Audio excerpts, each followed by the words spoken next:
Well, so that's good to know.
Greetings. I am always very delighted to have the privilege to come before the event that we are about to partake of. And certainly we thank God for the women of First Nazareth Baptist Church as they have been putting forth a stellar effort to make sure that we do the things that we need to do to make our Women's Day event the superb worship experience that it should be. We applaud our chair, Dr. Mamie Hayes Hotwell, for the sterling leadership that she is providing. And we certainly thank the Women's Day Committee for rallying behind her and with her to do those things that are necessary for us to present ourselves as the First Nazareth Baptist Church. We thank God for the facilitators who are coming, Dr. Bell, Dr. Besseloon, Dr. Waddell, and Dr. Fulmore. And we are certainly appreciative of them taking time to lend their expertise to help us in this effort. Again, we just praise the Lord for the women of First Nazareth Baptist Church. And I want you to know that I'm standing in front of the trophy cases so that we can take note of the fact that we celebrate our women as the champions of the faith that they are. Thank God for it, and I'm sure that we are going to be blessed by the presentation of this symposium. Praise the Lord.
Pastor Scott, Dr. Mamie Hayes Hartwell, distinguished panelists, participants, and guests attending this morning's symposium.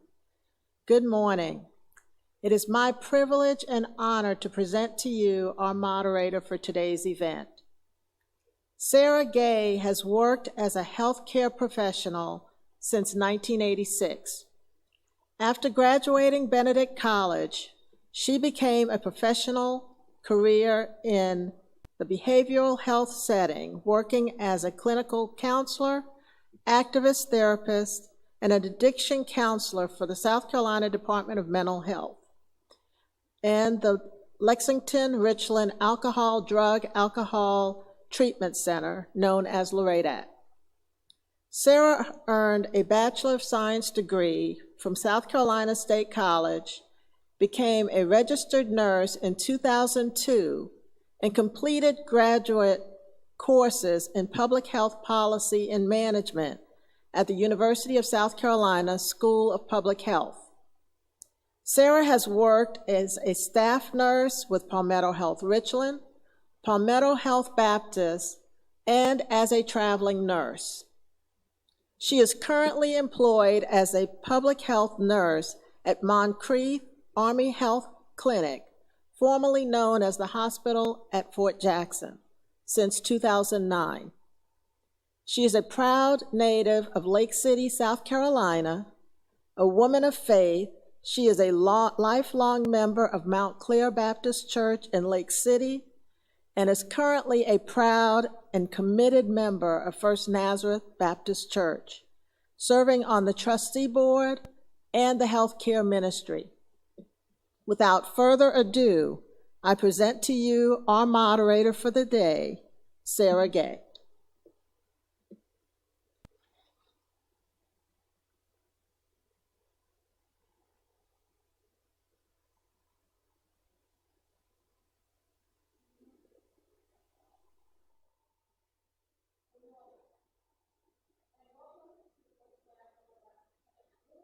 Symposium 2021. We will have innovative women taking care of their community during the pandemic. I'd like to introduce you to our panelists. We have Dr. Evelyn Fulmore. Dr. Fulmore has been employed at McLeod Regional Medical Center in Florence, South Carolina since 1993. She has worked in numerous leadership positions within the pharmacy department over the years. Dr. Fulmore served from 2002 to 2021 as clinical pharmacy specialist for the pediatric and women's health, as well as the pediatric satellite pharmacy supervisor before officially retiring March 26, 2021. She continues to work as a consultant with the hospital. Dr. Fulmer received her Bachelor of Science degree in Chemistry and Biology from Bennett College in Greensboro, North Carolina. Her Doctorate of Pharmacy degree from Mercer School of Pharmacy in Atlanta, Georgia. She completed her pharmacy residency program at the Moses H. Cone Hospital System, and her first clinical pharmacist position was at the Medical Center in Columbus, Georgia, before returning home to South Carolina to begin her career at McLeod Regional Medical Center. Dr. Fulmer also serves as pastor for the Warren Chapel and St. Paul Waisaki United Methodist Churches. Dr. Fulmer will address the impact of COVID-19 vaccine hesitancy on the health of children and youth.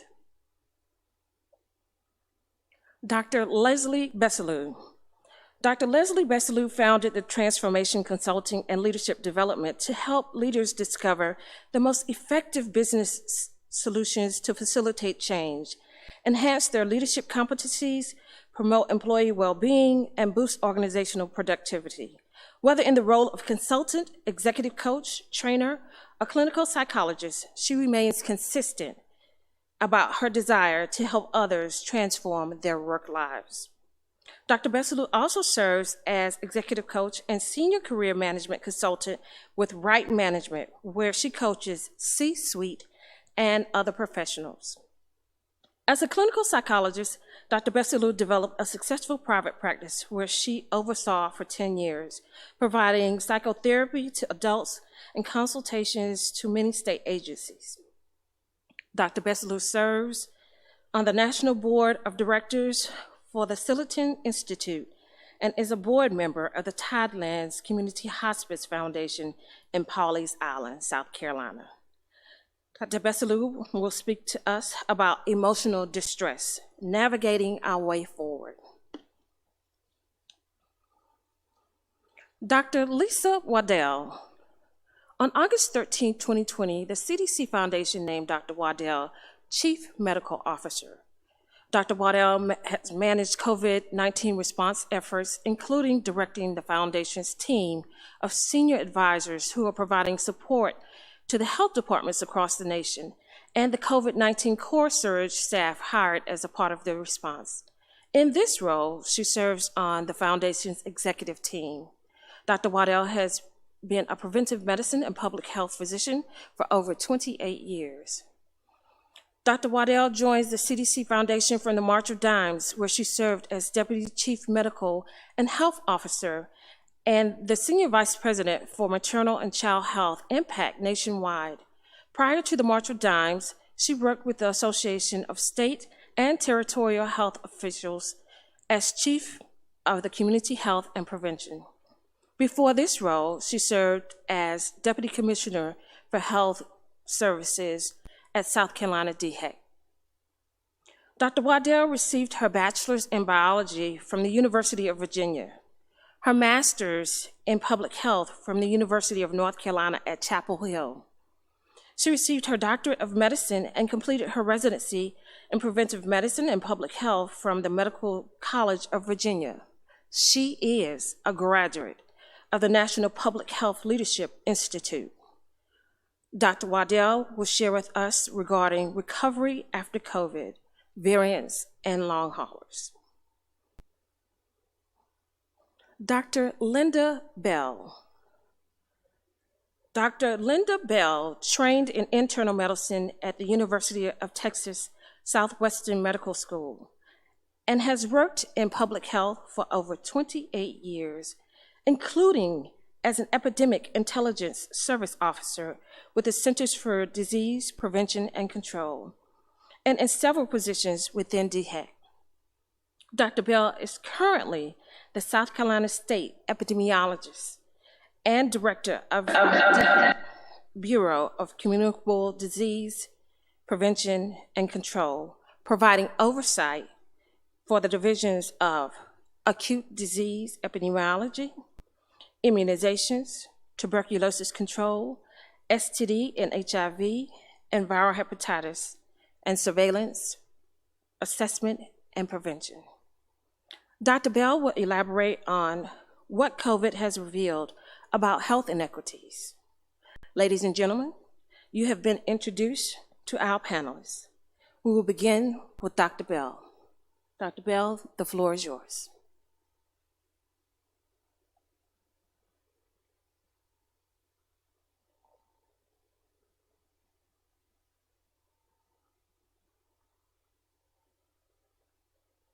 Dr. Bell?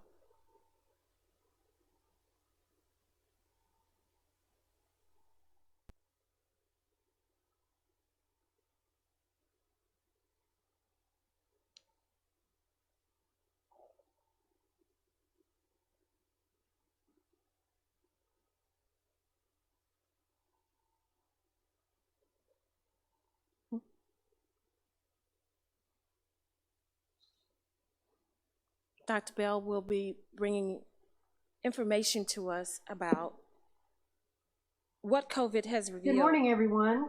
Good morning. I received a message in the chat box that it's time for my presentation. I apologize, but I have not been able to hear any of the opening session. Can everyone hear me? Okay.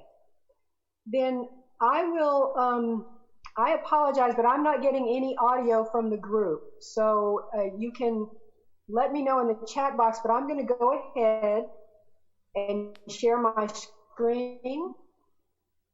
I really appreciate this invitation to join this morning, especially to join with my, my colleague, one of our chief medical advisors in the country, Dr. Lisa Waddell. This is a real honor, and I appreciate the invitation.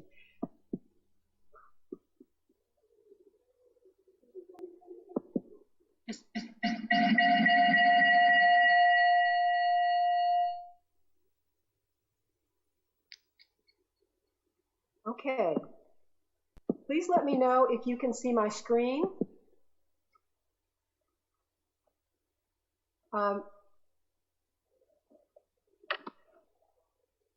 Okay, I'm just going to move ahead.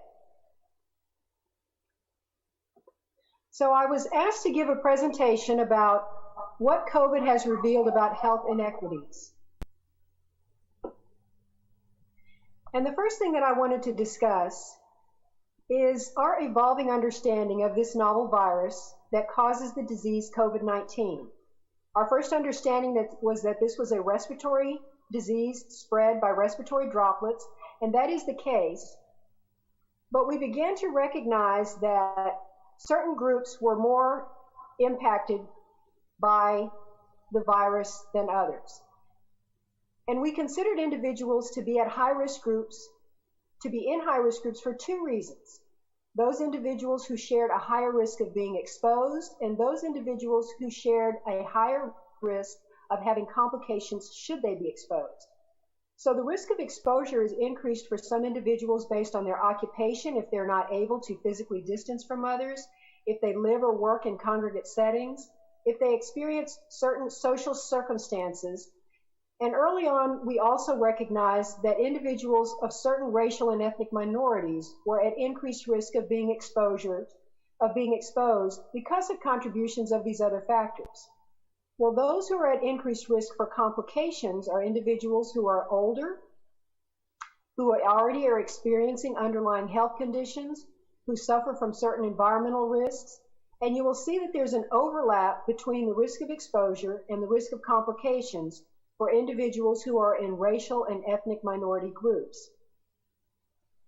I will say, though, that these were our early definitions of individuals at high risk from COVID, but currently we define those at highest risk are simply those who are not fully vaccinated, regardless of their social circumstances, racial or ethnic background, or underlying health conditions. Those who are not fully vaccinated currently make up over 94% of new cases of COVID. They're over 90% of hospitalizations. And from our own South Carolina data, 100% of those who have died recently are those who are unvaccinated. I'm showing this infographic from the CDC that describes those with underlying health conditions and their increased risk of being hospitalized should they be infected with COVID-19.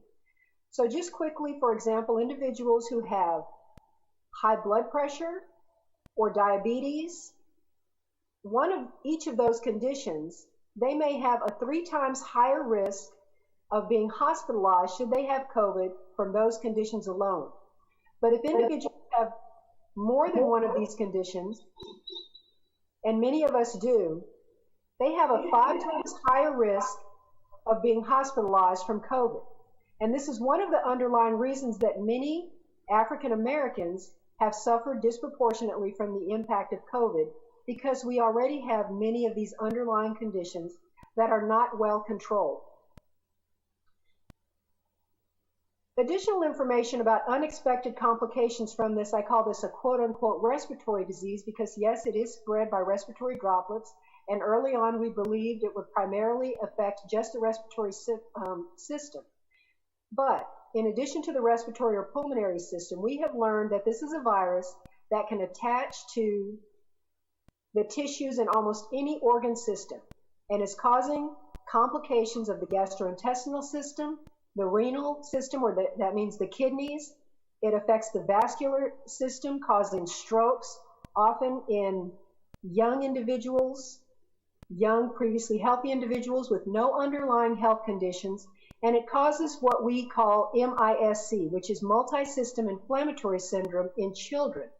Causes vascular disease, strokes, clotting abnormalities in young children. It causes neurologic symptoms. And we are also learning now that there is a prolonged recovery from COVID in many individuals that we call long COVID. And I believe that my colleague, Dr. Waddell, will go into that in more detail. So I'm going to talk more about how COVID has shone a light on health disparities that were already existing. We know that COVID-19 has an impact on racial and ethnic minority groups because of long-standing systemic health and social inequities that were being experienced prior to COVID. This is what has put some members of racial and ethnic minority groups at increased risk of getting COVID or experiencing severe illness because of the higher prevalence of those chronic health conditions that I just covered. Oftentimes, ethnic and racial minorities are economically least resilient. They have limited access to care, oftentimes, particularly those who live in rural areas, and may have a limited ability to minimize exposure due to work situations, the need to use public transportation, or living in housing where they're not able to prevent transmission within a household should one member of the household become infected, because they more often live in multi-generational housing, for example. This map of South Carolina demonstrates what we consider to be areas of higher social vulnerability. The areas in red are zip code boundaries where those individuals have a higher social vulnerability index based on higher levels of poverty, lower educational attainment, and other factors that lead these communities to be less resilient. Well, the circles on this map indicate disease activity from COVID, and what we've learned from the data is that while disease rates may be similar across the state, those dark red circles represent higher death rates. So that while disease activity was similar across many areas in the state, the highest death rates from COVID were in these areas of higher social vulnerability. Another way to look at this is when we look at those at higher risk. I reported earlier that those who are more likely to die, this is a graph that represents deaths by age group. And we see that the highest death rate is among individuals over the age of 70, sort of peaks around the age of 70 to 75. But when you look at the racial breakdown on this graph, where African Americans are represented in that sort of lime green color, you will see that among younger age groups, the proportion of African Americans who die is far higher than the proportion of African Americans that make up the population. So, for example, if African Americans make up about 27% of the population, you will see that in younger age groups, they're making up more than 50% of the deaths. And this is a graphic very graphic representation of the health disparities of COVID. And the impact of health inequities is not just on African Americans or minority groups. These inequities actually affect the population at large because when a larger proportion of people are ill, it exhausts resources like healthcare resources. It increases the risk of disease exposure for all of us. There are societal costs.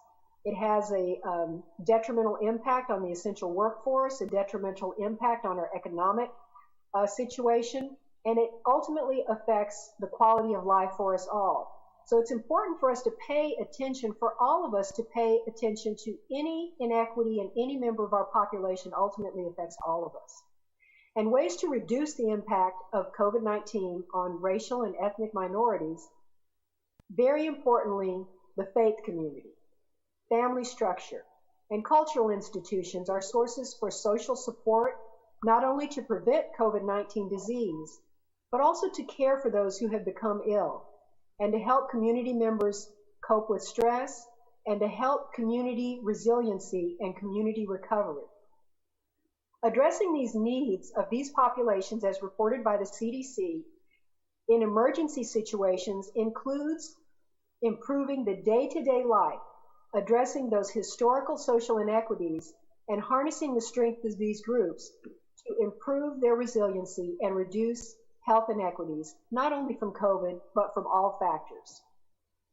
The way that DHEC, the South Carolina Department of Health and Environmental Control, has been reducing these inequities is we have been working collaboratively with healthcare providers to plan service delivery, to address limited access to care in rural communities, bringing healthcare providers to these areas, addressing transportation issues by providing mobile services, pop-up clinics for testing and vaccination. We've been conducting outreach to community groups by using our partners with community leaders, like the faith community has been a very strong influencer, as well as healthcare providers. And this faith-based outreach has helped us greatly in communicating prevention messaging and coordinating community services.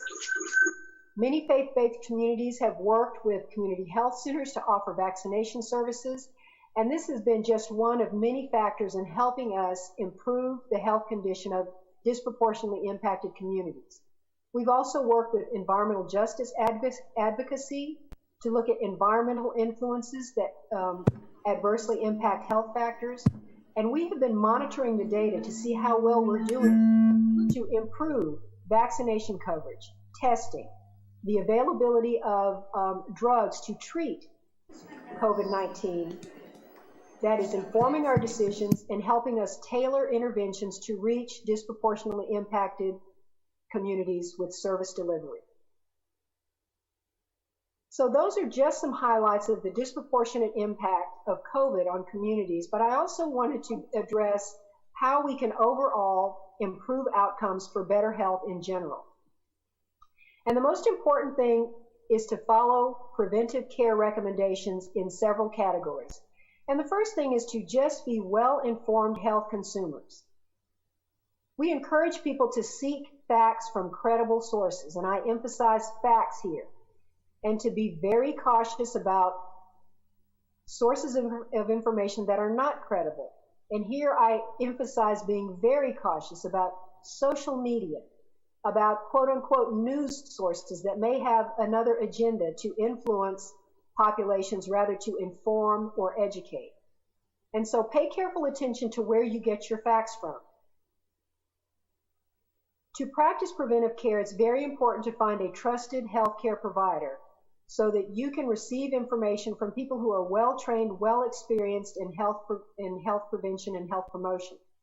I encourage people to be aware that community health centers, free clinics are an excellent place to receive ongoing preventive health care, as opposed to places like urgent care centers or retail pharmacy chains where people are only able to receive episodic or intermittent care that is not primary prevention, but is focused on treating conditions after the fact. So it's very important to have a relationship with a healthcare provider that knows you, knows your history, and that you can develop a trusting relationship with. It's also important to assure that you have healthcare coverage so that you can gain access to healthcare whenever needed.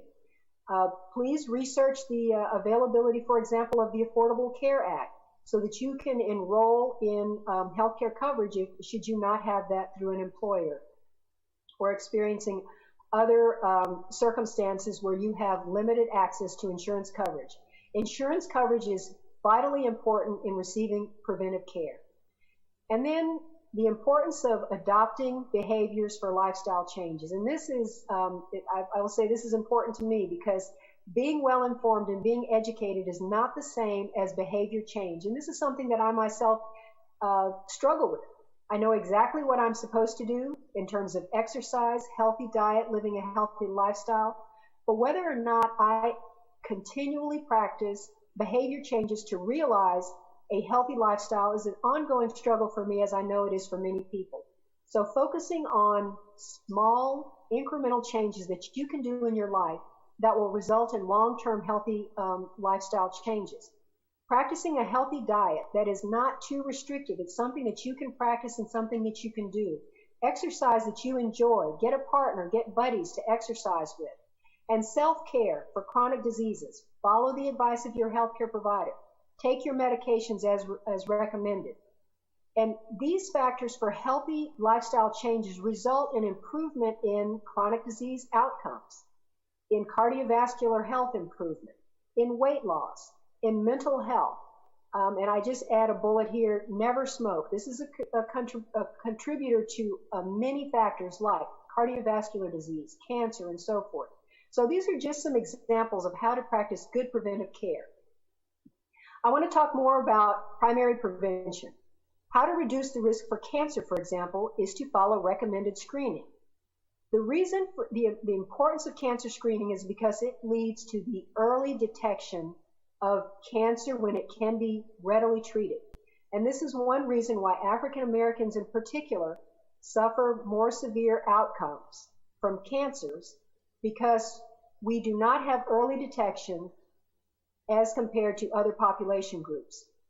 So we should seek mammograms, prostate screening, colonoscopy, so that a healthcare provider, should there be an early indicator that there's a cancer, can treat early and prevent its spread. Hepatitis C screening is important because this is what we call baby boomers, many of whom do not know that they may have previously contracted hepatitis C, which is an important cause of liver cancer. Many people may not know the importance of HIV screening. In some age groups, approximately 50% of those who are HIV positive do not know they are infected and do not know their status. But there are readily available drugs that can suppress the HIV virus and help people live a normal lifespan. So you could take a pill every day, just like you might take your blood pressure medicine, that would prevent HIV from impacting your immune system. And then something I think many people do not pay much attention to is injury prevention. Just quick examples here. Falls in the elderly are a leading cause of the reduction in life expectancy. Once an older individual experiences a fall, that shortens their lifespan because of the recovery from a fall causing serious injury in older individuals. Firearm injuries are something that many of us do not pay attention to. Having a firearm in the house, and firearm injuries are just having a devastating impact on our populations now. And then under injury prevention, I also put unvaccinated here. I've explained earlier that unvaccinated individuals now are at the highest risk of COVID-19, and I simply had to find a place to put that if you are unvaccinated, you must wear a mask to prevent injury from the from the virus that causes COVID-19. And I am actually going to spend the remainder of my remaining few slides talking about vaccinations in general. This is a very important part of primary prevention in adults as well as children. So many of you may not be aware that there is an adult immunization schedule, that the Tdap vaccine that prevents tetanus, has actually made diphtheria be a vaccine preventable disease almost of the past. And the pertussis vaccine is very important to prevent whooping cough, particularly in adults, because adults can infect children. While the adult may not have serious consequences from whooping cough, they may just have a prolonged cough illness, but this is a disease that can kill young children. And so it's important for all adults to be protected to prevent the circulation in the population. Annual flu vaccination is very important. It reduces hospitalizations and reduces deaths from the flu, even though it may not prevent the flu illness. Many similarities with the COVID vaccine. While it may not prevent all flu infections, it does reduce hospitalizations and deaths. The shingles vaccine is recommended for adults, as is the pneumococcal pneumonia vaccine that prevents pneumonia, a very important cause of death in older adults. Many people may not know that vaccines actually prevent cancer. For example, the HPV vaccine prevents cervical cancer in women and prevents cancer of the penis in men. And so this is a vaccine that is recommended in young children so that they do not get cancer later in life. The hepatitis B vaccine is a very important reason as to why hepatitis B, formerly one of the most important causes of liver cancer in adults, is almost no longer an issue as compared to hepatitis C, for which there is not yet a vaccine. So it's important to get all of these vaccines for preventive health. And of course, I have COVID-19 vaccine here on the list because COVID-19 is a vaccine preventable disease. And I want to make a few points about concerns about the hesitancy for the COVID vaccine. And I will say that the COVID-19 vaccines have undergone intensive FDA review that has been conducted, and it is a fact, as I've asked people to focus on facts and not myths, that the COVID-19 vaccines prevent disease, they prevent hospitalizations, intensive care admissions, and deaths. And the benefits of the COVID-19 vaccine, as compared to expected risks that we may experience with any vaccine, with any medication, the benefits of these vaccines far outweigh any potential risks and are recommended in all populations for which vaccination has been approved. So let me give you another example of how you follow facts and myths or misinformation. I've actually taken a screenshot from my TV of, this is a very frequently run commercial. It has to do with Prevagen, promoted as memory loss prevention, or it improves your memory. Now, I'm only presenting what this manufacturer has put on television commercials, and this is how I'm asking people to be informed. I have highlighted in red at the bottom of this screen exactly what this product says. The statements about this product have not been evaluated by the FDA. This product is not intended to treat, cure, or prevent any disease. And this is just an example of a widely promoted product that people do not really question. This has undergone no FDA approval, and so we are questioning the safety and the effectiveness of COVID-19 vaccines that have gone to rigorous FDA approval, but so many people are purchasing or buying into products that have undergone absolutely no validity for the treatment or cure of any disease. And I ask people to give serious consideration to this. So when you're thinking about the COVID-19 vaccine, please ask questions about the disease, the threat, the public health threat that we are working to prevent. This is another example of myths. This is something when I talk about receiving information from credible sources, where the CDC is explaining that receiving an mRNA vaccine will not affect your DNA. This is another common myth. So please seek facts from credible sources because myths are preventing life-saving vaccinations. I also want to point out that we have done a great deal to reduce those racial inequities, the health disparities related to COVID. But nonetheless, early on, this was published in the New York Times in March, that while communities of color have borne the brunt of the COVID-19 pandemic in the United States, they have received a smaller share of available vaccines. So when our healthcare systems and many partners have done many things to reduce the health disparities, communities of color are having hesitancy. While we're working to reduce these health disparities, sometimes it is our own responsibility to accept the recommended health care so that these health disparities do not persist. The COVID vaccines help to protect you from getting sick. And this image shows an older individual who is well protected from a young child who is not yet old enough to be protected by the vaccine. So we must protect those who cannot yet be vaccinated. This bubble or this herd immunity is very important in our communities. And so finally, I want to send this message that it's time for us to do this all vaccination for what we've missed and all that we've lost. If you are 12 years or older, please get your COVID vaccine as soon as possible. I want to thank you all for your attention, for your participation, and I'm happy to entertain any questions if we have time for that. Thank you so much, and I'll stop sharing my screen now. Thank you, Dr. Bell.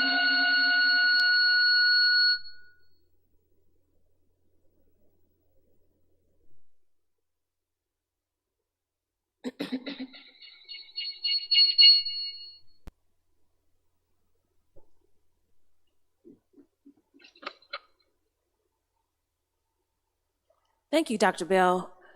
Before we go to questions and answers, we will hear from Dr. Lisa Waddell at this time. Thank you.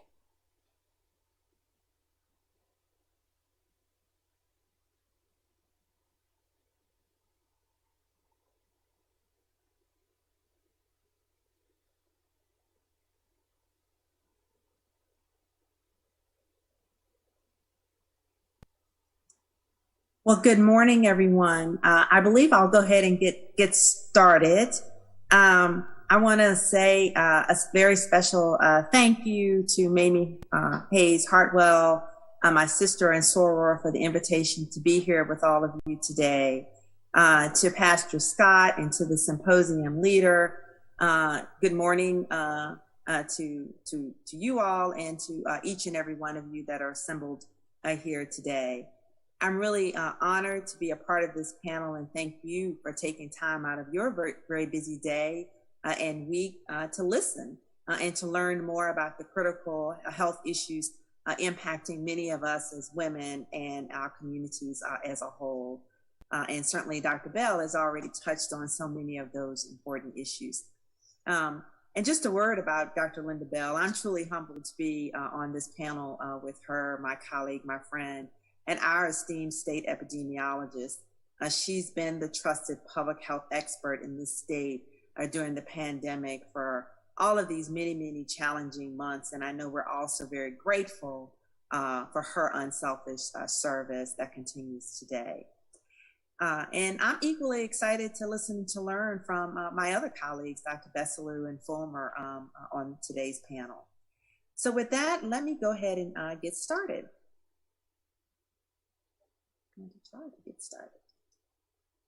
Okay, so in the time that I have with you, I want to touch on these points, variants, and a little bit about vaccinations, the issue around post-COVID conditions. I also want to talk about monoclonal antibodies as a treatment therapy that's available, and then a call to action. So first, let me start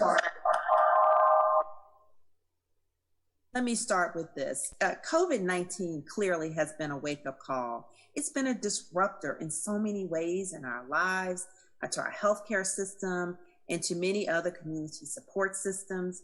And what this pandemic has done is really to unveil in a very visible way the long-standing disparities and inequities that have been in place for years. And Dr. Bell touched on this in her presentation.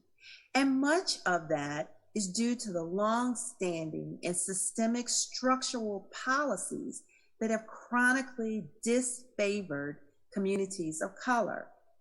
And this is important right now because policy decisions can influence the environment in which we live, work, play, pray, and interact in so many other ways. And so therefore, policy decisions influence the decisions that individuals may make that can impact themselves and others. So are the policies supportive of a protective environment, or are the policies facilitating a potentially harmful environment? So COVID-19 has really been a wake-up call in so many ways. Now, my second point is this, that it's really critical in my mind not to lose this moment in time, where the conversation, the energy, the funding, and more attention is squarely on how to move towards a place of equity, a place where everyone has a fair and just opportunity for health. So as you can see from this infographic from the Robert Wood Johnson Foundation, equality depicted at the top of the slide is not the same as equity depicted at the bottom half of the slide. In the top part, all persons have the same size bite, regardless of their size or their abilities or disabilities. So they don't have the same opportunity for success in winning the race, if you will, on that bike. But in the bottom half, their bikes have been adjusted. They may receive different tools, a different resource that's been modified so that they each have an equal and fair opportunity to win the race. And that's what we mean about equity, whether they're the policies, the programs, the environmental settings, and a whole host of things that may need to be adjusted so that everyone has an equitable opportunity for good health outcomes. So this concept is really important to keep in mind because, again, people of color did not start from the same point in this pandemic. And as a result, as we saw it unfold over the past year, a disproportionate number of Black, Indigenous, and people of color became infected and died, and at young ages in a disproportionate way. And then when our preventive measure, the vaccine, became available, well, initially there were real access issues that were very challenging around that as well, and to some degree still continue. So fast forward to where we are now with COVID variants that are starting to wreak havoc in communities all across our country. Now, one could argue that this really is a pivotal moment in this pandemic. How do we keep moving forward and not let the variants take us backwards? This SARS-CoV-2 virus has proven over and over again to be deadly, and it's sneaky because it is a virus, and viruses know how to change through mutations. So they are constantly working to keep us on our toes. And we experience this every year with the flu vaccine. Now, there's some variations allow viruses to spread more easily or to make it resistant to treatments or vaccine. And if you've been following the news, you know that there have been several notable variants in the United States, and there are even more across the world. But the one that's really getting the attention right now is this Delta variant, also known as B.1.617.2. Now, scientists are certainly studying the variants to learn more about them in order and to quickly detect new ones so that we can try to stay on top of what's going on. So with variants, the goal is really the same, and that is to stay focused on preventing this disease and saving lives. So as you can see from this headline that says the White House to send surge teams to Delta variant hotspots, it's clear that the Delta variant is concerned. We are seeing, as Dr. Bell pointed out, that persons that are unvaccinated, communities with high unvaccinated rates are what's really being impacted by this virus. Then this virus is, this variant is a naturally occurring mutation of the SARS-CoV-2 virus, the virus that causes COVID-19. But this Delta variant has been shown to be more contagious than some of the other strains and spreads more easily than the original variant. And so it's why we are so concerned. And right now, this variant is accounting for a growing proportion of the new coronavirus cases across the United States, now accounting for 58% of the COVID-19 cases, according to CDC. And just a couple of weeks ago, it was 31% of the cases. So you can see that it's increasing. And you saw what's from Dr. Bell's presentation of what's happening here in South Carolina. And again, The people that tend to be particularly at risk are those who are unvaccinated or partially vaccinated. And as you can see from this map, there's some states that the overall vaccination rates are lower in comparison to other states where vaccination rates are still in the 40% or the 30%, and therefore makes these states, and particularly communities in the states where vaccination rates may be even lower at particular risk. So the question is, now that we know that this is a problem, what can we do? Well, vaccinations are the key, clearly. The data show that the COVID-19 vaccines are extremely effective in protecting fully vaccinated people from catching and spreading the virus, including this Delta variant. So it's critical to get the vaccine if you are not yet vaccinated, and to make sure you are fully vaccinated. So again, this map is just another map to show that there's more work to be done to increase the overall vaccination coverage in our country and here in our state. So I certainly urge you to piggyback on Dr. Bell, the importance of getting your vaccine. Now is really the time to do it if you've not yet done it. And certainly if you are unvaccinated, despite what any sort of local regulations are or what businesses are saying, it's really important to wear your mask to protect yourself as well as others. So I just want to say a word here about woman power, since I believe probably a large portion of our audience are women. But women are game changers, and women are influencers. And we know this is true when it comes to health.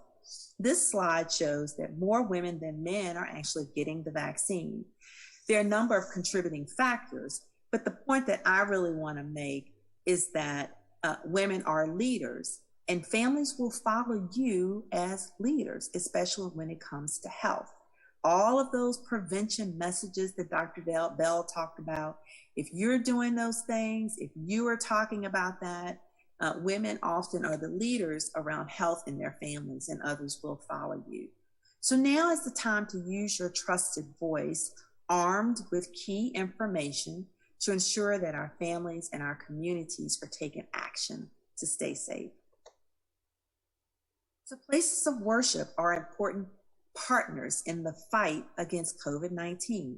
And so this slide just highlights some of the headlines pointing to the work that faith leaders and associated initiatives have done to facilitate access to vaccine here in South Carolina. So kudos here to many in our state. And your symposium today is yet another example of supporting programs that can help inform our communities about what they need to know. So then they'll know what to do. So now let me say a word about post-COVID conditions. Now, many people, as we know, who get infected with COVID will get better, but many don't. And those that get better tend to get better within a few weeks of the illness. But some people will experience what we're calling post-COVID conditions. Post-COVID conditions are a wide range of new, returning, or ongoing health problems that people can experience 4 or more weeks after being infected with the virus that causes COVID-19. Even people who had mild symptoms or did not have symptoms in the days or weeks after they were infected can have post-COVID conditions.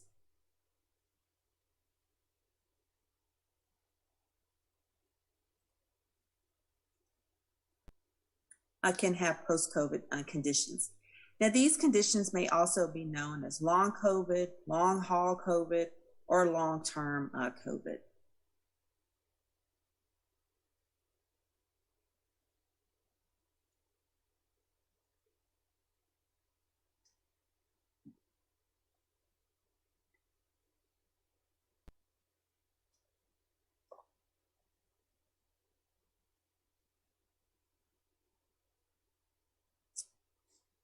Now, people may experience a number of symptoms. They may have fatigue, difficulty thinking or concentrating, such as brain fog. They may have difficulty breathing, may experience a cough, painful joints or muscles, a chest pain, depression or anxiety, headache, fever, palpitations, which means sort of these irregular beats in your heart, a loss of smell or taste, dizziness on standing. And so it's a sort of a hodgepodge of symptoms, but nonetheless, they are real and they persist again for some period of time. So people who've experienced severe illness with COVID-19 can experience these multi-organ effects over a long period of time. And some can also experience severe weakness and exhaustion during the recovery period after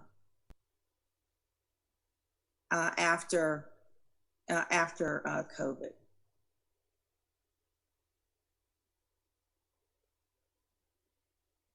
I want to make sure that folks are seeing my slides. Someone can give me a thumbs up.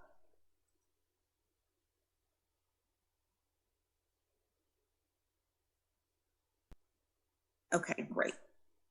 Dr. Waddell, we can see your slides, but they're not advancing. You're not advancing. Okay, let's see what's going on here. Huh. Sharing and try to share again. Let's see.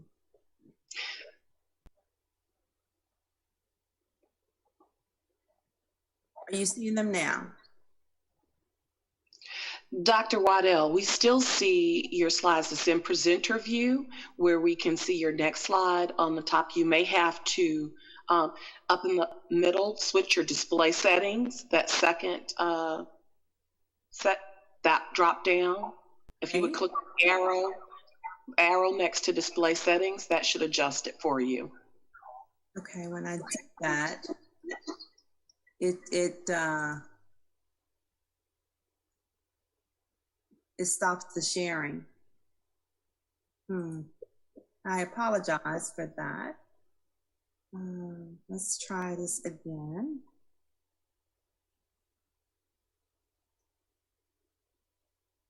Well, I think I better just sort of keep going. I'm not sure why it's not, why it's freezing up.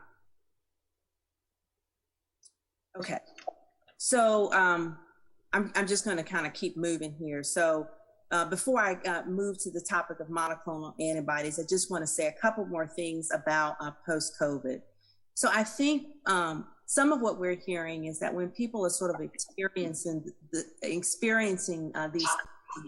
then folks may think that they aren't real. So it's really important to acknowledge that what you are experiencing likely is real, and to seek care and to support.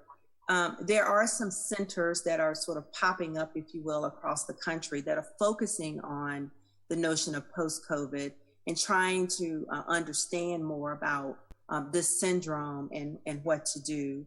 A lot of it is just supportive care by your primary care provider. And depending on the types of symptoms that you're having, they may need to zone in and provide some recommendations on those individual symptoms. So it's taken really a multidisciplinary group of folks in order to work on helping people to get better from this syndrome. And that may also involve you participating in a survivor support group, if you will. So now I want to just touch on this topic of monoclonal antibodies. And not sure how many people have heard about this, but we certainly want to focus on prevention. But the reality is that people are still getting exposed, they're getting infected, they're getting sick. And so if you start to show symptoms, what should you do? And the answer is certainly to seek testing.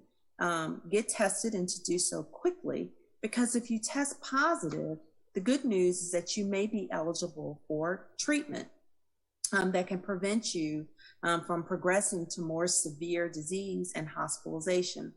And that treatment is monoclonal antibodies. So the punchline is this: early treatment with monoclonal antibodies may prevent you from progressing to a more serious disease or hospitalization. Now, your body naturally makes antibodies to fight infection.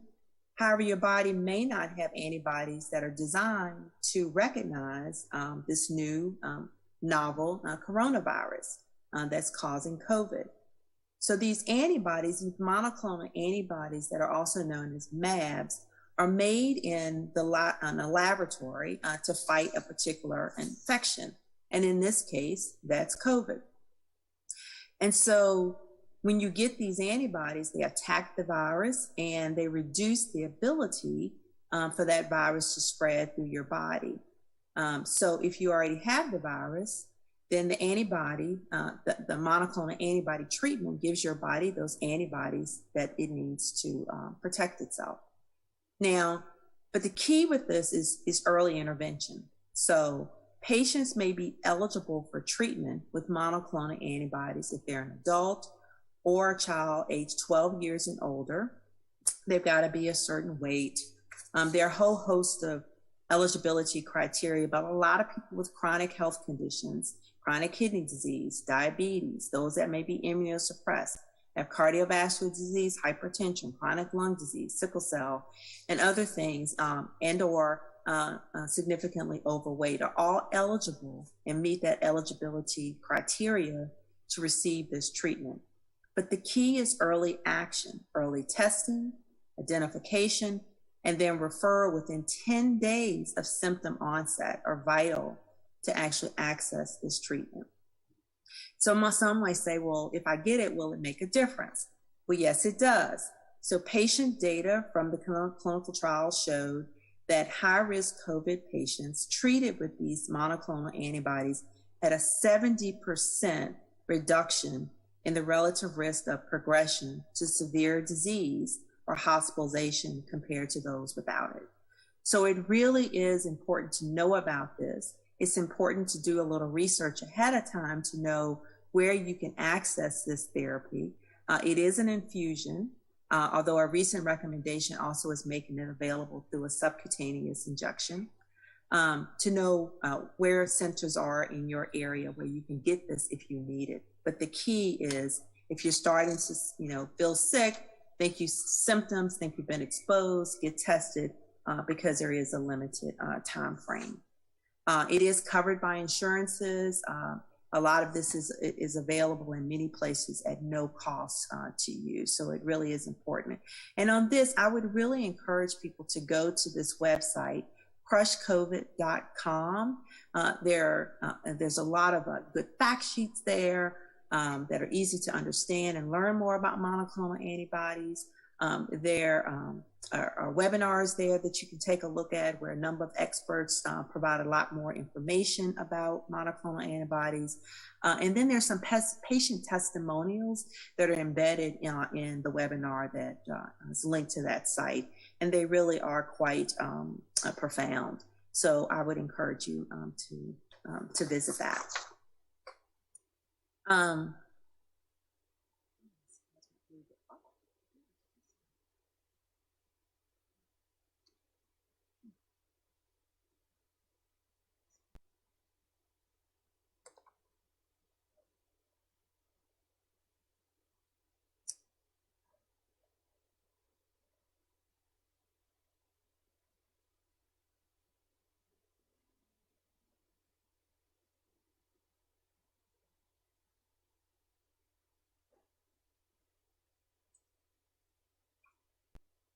Okay, so let me wrap up here and just say that, again, COVID-19 has been a wake-up call, and we certainly need to seize the moment to achieve equity.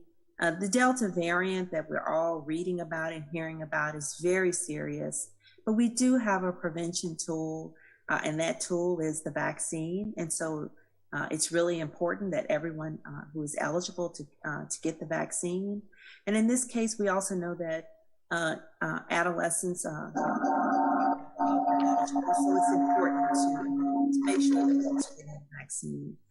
And then, if you're having some long-term sort of symptoms, recognize that those are, to get the support that you need, and to learn more about monoclonal antibodies. I would say that we have made a lot of progress when it comes to this disease, but we are far from being out of this pandemic.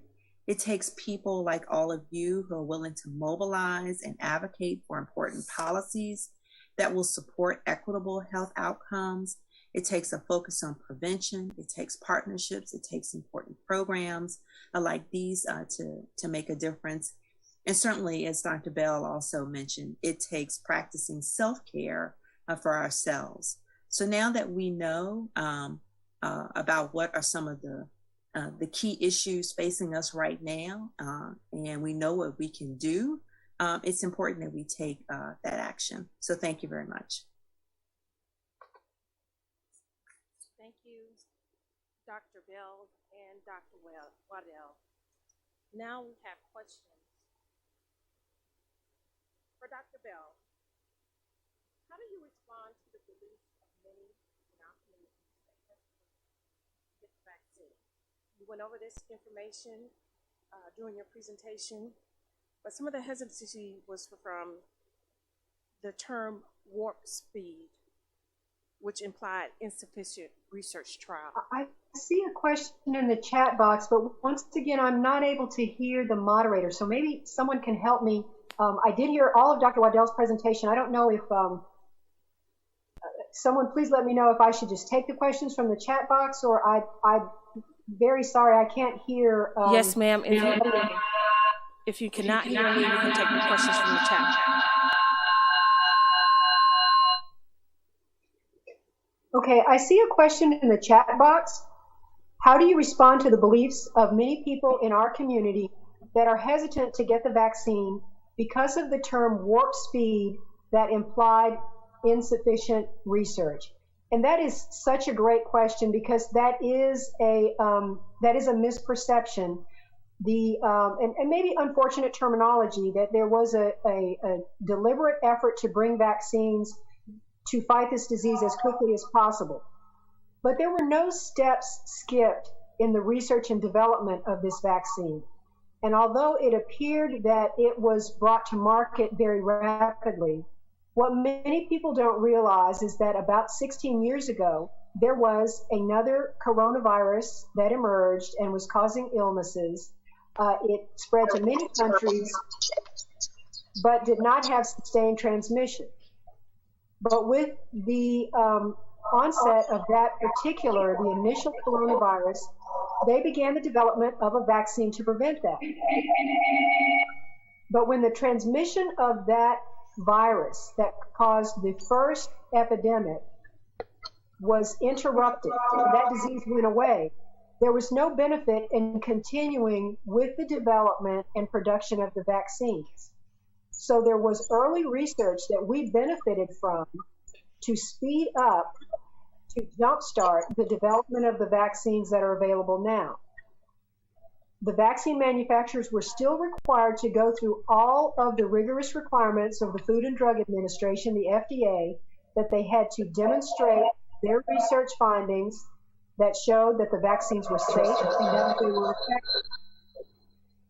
So while it may seem that they were brought to very quickly, that was the ultimate goal, to interrupt this pandemic, but no steps were skipped. So when people are saying that it happened too fast, I'm going, wait. Now, at this time, there are over 300 million doses of the vaccine that have been administered, and the vaccine has been demonstrated to be safe and to be effective.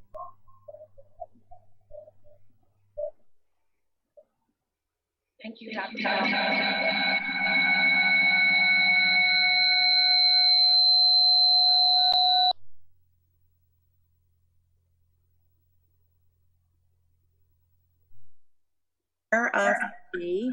And the question is, what continued precautionary measures should we take after we've been fully vaccinated?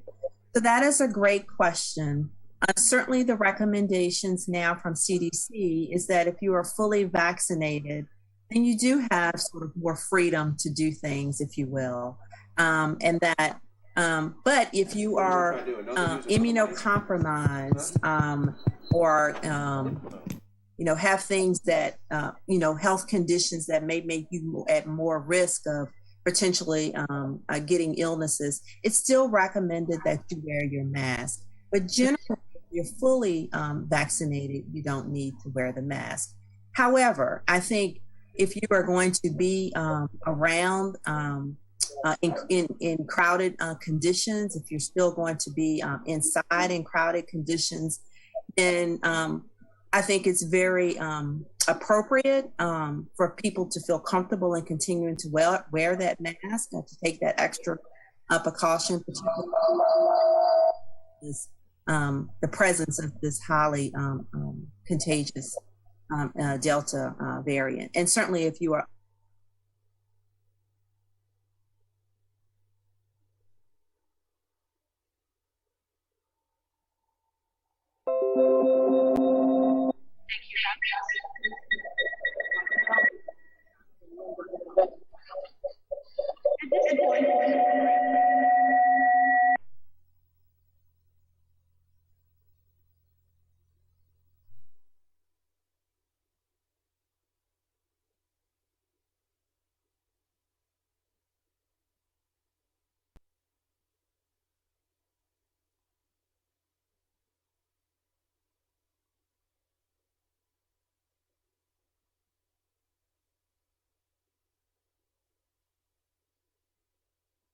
and a member of the immunopathogenesis team at the National Institute of Health. I am a native of Hurdle Mills, North Carolina. I used my expertise to propel the novel vaccine development for the pandemic preparedness. I am an alumni of the University of North Carolina at Chapel Hill. We would like for you all to put your answers in the chat box on Facebook. The first person who has the answer correctly will be notified. We have a team of virtual symposium individuals who will be working with us to identify our first winner. And the answers are, am I Lisa Waddell, Kismika Kizzy Corbett, Linda Bell, Kendria Cartledge. Please put your answers in the chat box on Facebook. And as I stated, our team will identify the first person and you will be notified. Our second question. Who am I? I am an advisory board member of the Columbia International Festival. I am one of 14 children. I have military experience. I serve on the Women's Day Steering Committee.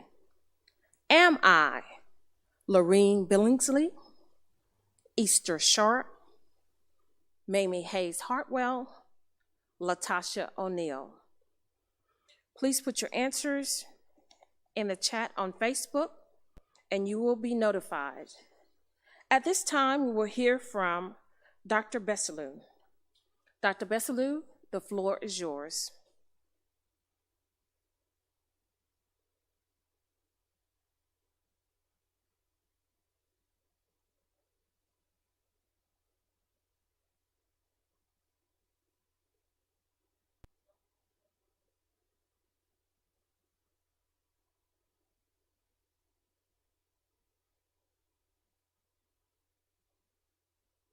Discussion.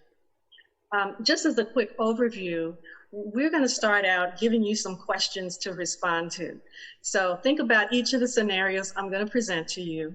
And after we do that, we'll move into a very brief discussion of depression and anxiety. I know I only have 20 minutes, so I really did what I could to condense it all. But we're just going to quickly look at some symptoms of depression and anxiety because I want you to get a sense of the differences between what I'm calling emotional distress and some of these symptoms of depression and anxiety. And then we'll talk about ways to determine when it's time to get help. And we'll end with some very practical strategies. So as I share my screen, I'd like you to think about how you would respond to these questions.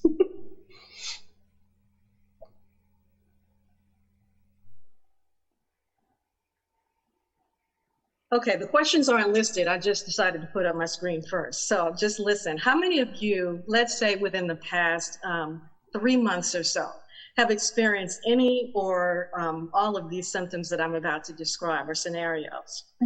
How many of you have found yourselves with a lower tolerance for frustration?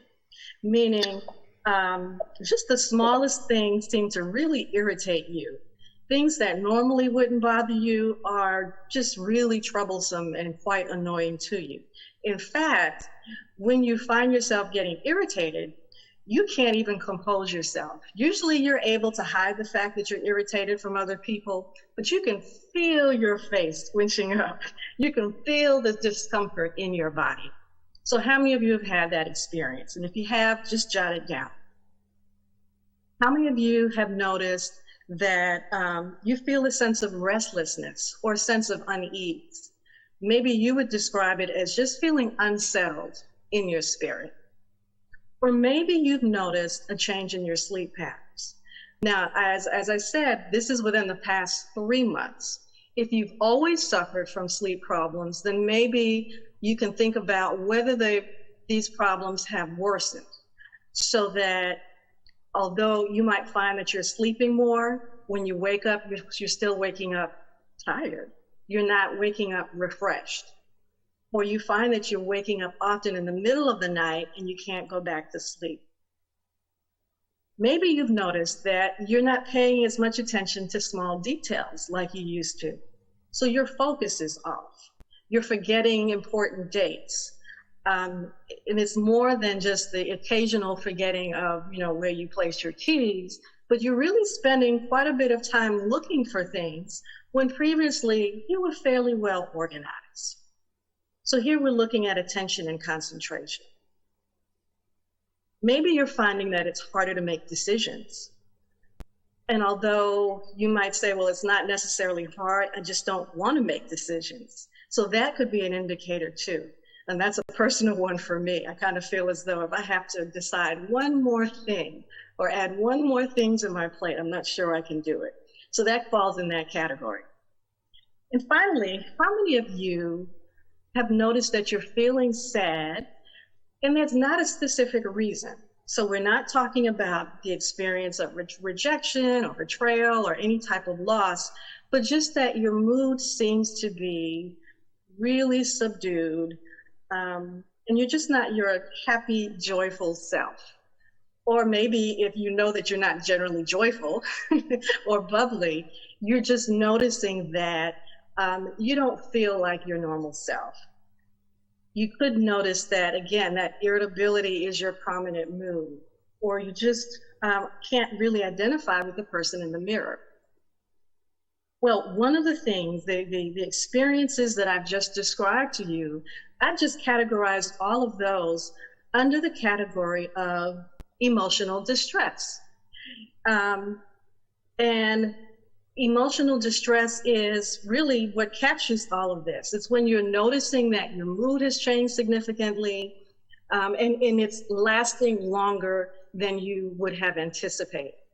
And I want to take a minute to say here that I'm really glad that the women of First Nazareth decided to take some time, even today, now, to talk about the impact of COVID, because I really believe that so many people are thinking that because restrictions have been lifted and we have the vaccine, that although we might have been feeling these feelings and experiencing some even devastating circumstances, that things are just going to change because the world is opening up and we're now experiencing some freedoms. But I'm here to tell you that's not the case. If you've experienced any of the situations that I've outlined for you, and it's been prolonged and it's lasting longer than usual, it's not going to change unless you do something about it. So I'm really thrilled that we're here to talk about what we can actually do. The pandemic was and still is an abnormal event.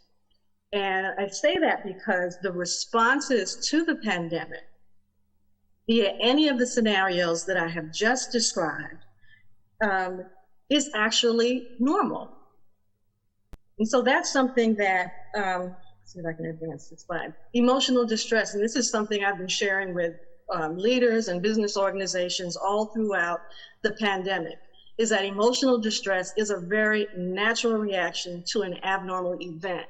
And so originally at the beginning of the pandemic, a lot of folks might have been talking about the challenges that they were facing from the stay-at-home orders, but then many people were saying that they were just fine.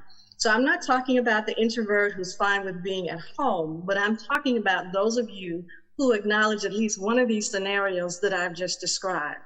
It is normal, and I just can't stress enough how important it is for us as Black folk to start acknowledging when things that we are experiencing is out of the norm for ourselves. So emotional distress in response to an abnormal event is normal, but when we look at it within the context of our normal functioning, it's important to notice when something is different, that something is now amiss. Okay, and so this is why I really wanted to stress this point. I want to move quickly into an overview of some common symptoms of depression and then some common symptoms of anxiety. And you're going to see that there are some commonalities between emotional distress, but I'm trying to make a distinction. You can have one or two of these symptoms or experiences of emotional distress without meeting clinical criteria for major depression or an anxiety disorder. And so we'll talk in a moment about how do you know when it's time to seek help. All of these obviously are symptoms of depression. I spoke with First Nazareth a few months ago about some of these symptoms in detail. So I'm just going to highlight a couple of them. I say these are common symptoms of depression because there are a number of other symptoms that I did not include. I just couldn't put everything on here, but these are the most common. And I have an asterisk next to feelings of sadness because one of the things that trip people up the most is they expect that if they are feeling any symptoms of depression, or if their family member or good friend is depressed, that they could tell from looking at them. And so they might say, well, he's not depressed, he's not sad, he's not moping around the house. Well, sadness is not always the predominant mood. Sometimes it's intense irritability. The person looks angry, or they're always snapping at you or giving a really nasty comeback. Maybe they're complaining all the time. So their overall affect, their overall mood is just really negative, okay? So sometimes you might get a person who looks sad and acknowledges being sad. Other times they just, we'll talk about feeling really irritable and upset all of the time. The other thing I think is noteworthy that many people don't recognize is the level of enjoyment that they used to have in terms of being with family, friends, or maybe personal hobbies. That level of enjoyment is no longer there, or it's no longer experienced as pleasurable. If you are living with someone and you've noticed that they're no longer paying attention to their personal hygiene, they're not showering on a regular basis, or the only time they take a shower is if they have to go to the doctor, that's an indication that something has changed. Okay, so when they're no longer concerned, or maybe if you are no longer concerned about the way you look when you run to the grocery store or to the post office. I know a lot of us aren't wearing makeup like we used to and don't feel compelled to do so to go to the post office, but for the most part, we should still, want to put on a shirt or an outfit that's clean and ironed. But when you no longer care about that, that's indicative that there's been a change in your hygiene or grooming. And I've been saying that you no longer care. If you find yourself saying to yourself, I just don't care. If that is a constant refrain in the back of your mind, or maybe you're saying it out loud, and that's an excuse to not engage in some of the activities that you need to, that's also something that you need to look out for. So any of these changes in your mood or behavior are indicative. And one of the things as clinical professionals we look for is not just 2 or 3 symptoms. We look to see, and I think it's about 5 symptoms within the time span of maybe about 2 weeks, but 5 or more symptoms within a time span before we say, okay, we need to dig a little bit deeper because this is looking more and more like a clinical depression. A lot of times people will complain that their spouse or their family member is just lazy, or they're not motivated. It's really hard for someone living with a person with depression to recognize the difference between laziness and lack of motivation. But when you're depressed, you lack the energy to do the things that you want to do. So you might have a list of activities that you want to engage in, but the amount of effort that it's going to require for you to get out of that chair and walk across the room and fix some breakfast seems tremendous. And it may seem overwhelming, so that a person says, I don't care, I don't have to eat anything, or I'll just eat the snack that I have next to me. And so that's an important distinction. That fatigue goes along with that low level of energy and translates to low motivation. I'm going to move forward and talk about some symptoms of anxiety, and you'll see there's a degree of overlap between symptoms of anxiety and symptoms of depression. The fatigue and the irritability, all of those overlap. But what makes this move into a challenge in terms of being an anxiety disorder is when the worry that you are experiencing about an event, whether it's an illness or whether it's financial problems or just safety, anything, is your worry is excessive. Okay, it's disproportionate to the actual challenge. And with that comes this sense of pending doom, that something bad is really going to happen. And many of these symptoms are related to either an actual threat or sometimes just a perception that there's going to be a threat. Both of those are important to note, and we do take both of those seriously. So all of these, the excessive worry, the loss of control, and that response being disproportionate to an actual or perceived danger, these are major indicators that we're dealing with some type of anxiety, and we really need to get it under control. Okay, and so again, we're looking at having at least 5 or more of these symptoms over a particular time period before we begin to then say that we really need to do something seriously. And so the challenge is, again, how do I know when I need to ask for help? Because I'm really not expecting any of you to be a junior therapist and try to figure out if you've got an anxiety disorder or a depressive disorder, or is this emotional distress. What I'd like you to think about is, first of all, acknowledging that you have some of these symptoms, and in acknowledging that it's time to do something about it. I think too often one of our challenges, particularly as people of faith, is we tend to think that if we have one of these symptoms, if we acknowledge that something is wrong, then our faith isn't strong enough. And that's just not true. What I want to say to you is that if you have some of these symptoms, even if it's just the emotional distress that I categorized earlier, or even some of these symptoms of anxiety, this just means that you're human. And as a human, you are going to respond to an abnormal event with some type of challenge, with some type of a behavioral response. And that's what we're talking about today. So when you should seek help when you notice that, number one, your normal methods of coping are no longer effective. So although you are still praying, although you are still looking at scripture, although you are still singing hymns, they're not lifting you like it used to. You're not feeling that sense of relief.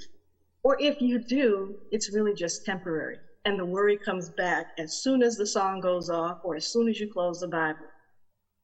Or maybe you're calling the people that used to build you up for, and you're finding that, again, you're still not able to feel reassured that everything's going to be all right. In fact, nothing you seem to do seems to help. Okay, so whatever method you used to cope with previously, they're just ineffective. The second thing is you want to look at these 3 areas. How do you respond to factors like duration, frequency, and intensity? So with duration, we're talking about the length of time. So look back to the symptoms that you jotted down that you have and see if you can determine when it first began, it might be hard to determine when it began, but maybe determine how long do the symptoms last. So if you have this irritable mood, how long does it last? Is it just a few minutes, or are you noticing that it's lasting most of the day? If you wake up in the morning and you feel just absolutely lousy, does that feeling dissipate once you get up and start moving around? Or again, does it last throughout the entire day? In terms of frequency, we really want to look at how often the behaviors occur. So would you say that your sleep problems, the fatigue, maybe the restlessness, whatever it is that you acknowledge, that it's occurring once a week, 2 or 3 times a month, or is it occurring every day? If it's not occurring every day, but it's occurring a few days a week, we still need to know what the few days a week are. So would you say that it's occurring more days than not, 4 or 5 days a week? The more specific you can be, the more I think it's going to be really helpful when you do talk to a provider. So if you're experiencing it more days than not, 5 or more days a week, then that's fairly frequent, okay? So you really need to know that. And then finally, the intensity. So sometimes psychologists or therapists, we like to use subjective units of distress. So we'll ask you, can you rate your symptom on a scale of 0 to 10, 1 to 10, where 1 means this is not a problem because we're measuring impact. Impact, think about intensity means impact. 0 or 1 means it doesn't have much of an impact on me. To 10 means, oh yeah, this is really bothersome. It's really troublesome. So how would you rate it? And so if we're looking at 6, 7, or 8 on your sleep problems, on your excessive worries, on your fatigue or whatever, then that's pretty intense. And so at that point, I think it would be helpful to begin thinking about talking to someone. And I'll get to that in a minute. Even if you don't have any of the symptoms of depression or anxiety that I briefly went through, and you're experiencing some degree of emotional distress, please know that experiencing these emotional symptoms for a time can leave you feeling drained. And it's still worthy of talking to someone or doing something so that you can start to feel some alleviation of those symptoms. So the first step in moving forward, however, is to acknowledge where you are right now. So we've got to stop denying that things are bothering us, and we've got to really admit, what is your current state of mind? What are the emotions that you're feeling? And label it. Is it anger? I know a lot of you don't like to admit that you're angry, and sometimes we grew up in households where we weren't allowed to be angry. But it's important to know that anger is an emotion that all of us experience. What we do with it is different, but it's okay to acknowledge that you're angry. So are you feeling angry? Are you feeling worried, anxious, or sad? Whatever it is, unless you acknowledge it, you're not going to be able to address it. So that's the first step. If you don't acknowledge it, you'll continue to exist in denial, and that's just going to block the ability of your brain to move into problem-solving mode. So let's commit to taking care of ourselves by acknowledging where we are so we can get on the path to getting some help. The other perspective and the other aspect of this is kind of part 2 of acknowledging where you are and doing this little self-assessment of your responses and determining where you are in terms of duration, frequency, and intensity, is to check it now with someone who lives with you. Because you might have rated yourselves as a 3 or a 4. And I think that could be that you're used to your symptoms. And so it's easy to say, oh, it's not that bad. But someone who lives with you might say, there really is, you really should be rating yourself as a 7 or 8. So let's go ahead and seek some feedback from someone else. If you live alone, then talk to someone that you see every day or that you talk to on a frequent basis, because they'll be able to chime in. But really get someone else's opinion and give them permission to give you honest feedback about how you show up. because the way you present yourself is important. You have one idea of how you're presenting yourself, but the way you actually show up to other people is different. And you need some objectivity about how you're showing up. So share your ratings and don't get mad. Don't try to justify or defend your rating of 5 or 6 when someone is saying, oh, no. That irritability is more like an 8 or 9. When there's a discrepancy, that's really an indication that there's some challenges that you need to work through. So finally, once you seek help, then you want to be able to open up and share this with a trusted friend or a family member, someone that you can just know that you can talk to about what's going on and be in a position to listen. I think it's important then to be able to turn to professional help. And that could just be your physician. Your physician knows so many resources and could be able to refer you to a psychologist or a therapist or a social worker. You don't have to distinguish between them. Your therapist can, your physician can determine who would be the best person to talk to. But be open and know that when you pray and you're asking God for help, He could be telling you, and maybe He's told you before, to seek professional help. This is why we are here. And I say we collectively, even though I'm no longer providing psychological services, but this is why other psychologists and therapists are here, is because we believe that God gave us the talent, the skills, and abilities to help you. So we're hoping that you'll take advantage. I've been referring a lot of folks to psychologytoday.com. If you're struggling to find a therapist who can see you relatively quickly, psychologytoday.com will have a directory, and you can, in a directory with cities and states, and then you'll be able to see the therapist and you'll be able to see the type of specialties they have. And that's one way you can figure out who you can actually talk to. The other thing is to address emotional distress. So maybe you're saying you don't have the symptoms of depression or anxiety, you don't think it's that bad, whatever the case is. If you think it's just emotional distress, then you may want to start out just practicing being still. We often don't take the time out to sit still with our feelings. So it's important to think about what's causing your stress, what's causing your anger. Even if you can't figure out the solution, at least acknowledge what's going on.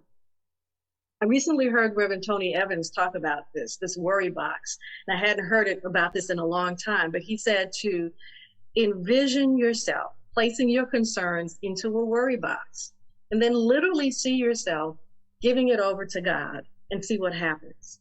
But you're not going to stop there. You want to really ask God to replace those worries with His promises.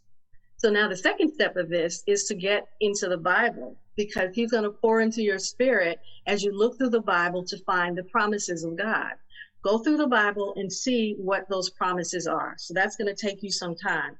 But you can pray and ask God to show you the promises that are very specific to your challenges. And once you have that, write it out and then meditate on those scriptures. Now, whether you're dealing with psychological disorders of anxiety and depression or emotional distress, as I said, it's going to be important to engage in some type of physical activity. So get moving. You don't have to join a gym or start some major exercise program, but you can do something as simple as turning on some music and dancing. Dance for 5 or 10 minutes. It doesn't matter if you don't know the latest dance, just move. If you are enjoying yourself and feeling good, enjoying the music, you'll be amazed at how much better you feel, and it goes a long way towards your overall well-being. But commit to doing that on a regular basis. And then think about other ways that you can get in some physical activity for about 20 to 30 minutes, at least 3 to 4 times a week. Finally, practice positive self-talk. Unfortunately, too many people are talking negatively to their spouses, to their children, to their parents, and even to themselves. So make a commitment to stop calling yourself stupid, stop calling yourself dumb, stop with the self-deprecatory statements, those negative statements that you're saying to yourself, and really commit to recognizing that you are a child of the King. You are a daughter of the Most High God who created you in His image. Regardless of how you feel, focus on that and stop calling yourself these negative words. You know, many times you quote this scriptural passage that life and death lies in the power of the tongue, but you don't put it into practice. So begin to practice this. Practice making these positive statements, talking positively about yourself. And sometimes you have to fake it till you make it. You may not see yourself as a strong woman of faith, but when you start declaring it and living it out and walking it out by going in the Word and praying and seeking some positive self-support, as I've just described, you'll be well on your way to believing it in time.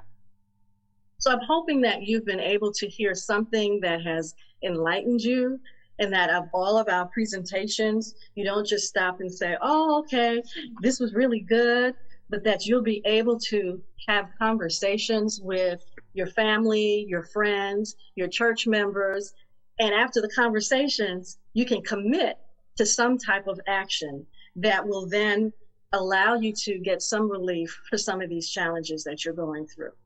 Thank you for allowing me to share with you today. Thank you.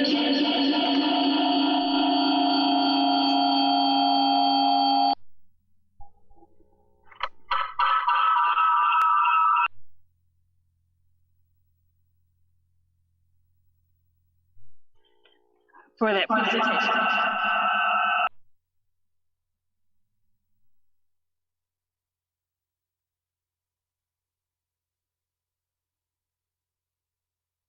Counselor, certified professionals.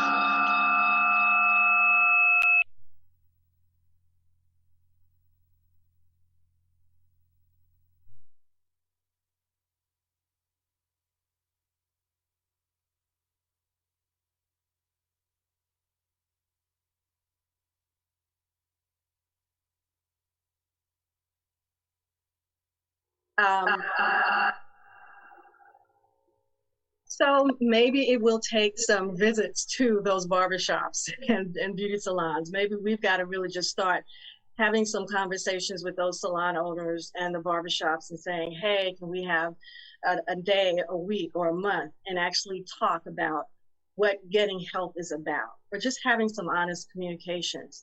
Sometimes just sharing with folks that when you're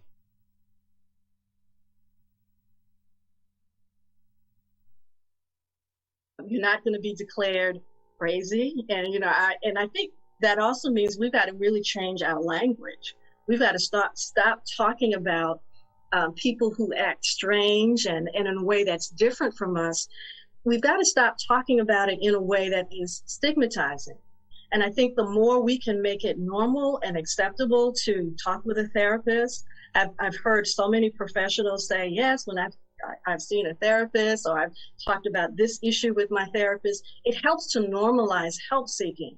And I think if we can start doing that with our families and friends and do it one person at a time, a community at a time, and then even in my church, I've started talking about it in our Bible studies. When we can start having conversations in all contexts where we can say, it's okay if you're feeling down and if you're feeling out and you're not sure what to do, it's okay to talk to somebody. In fact, I'll go with you. You know, I'll help you with that process. So those are just some of the things we can do. Thank you, Dr.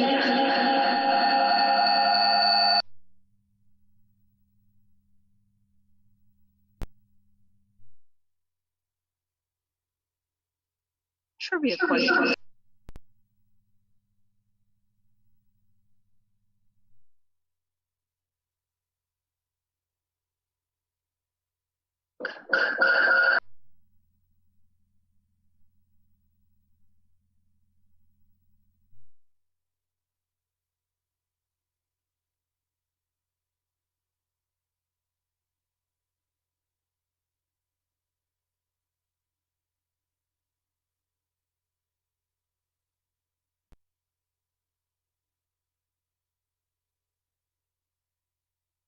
See, farmers.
Honorary.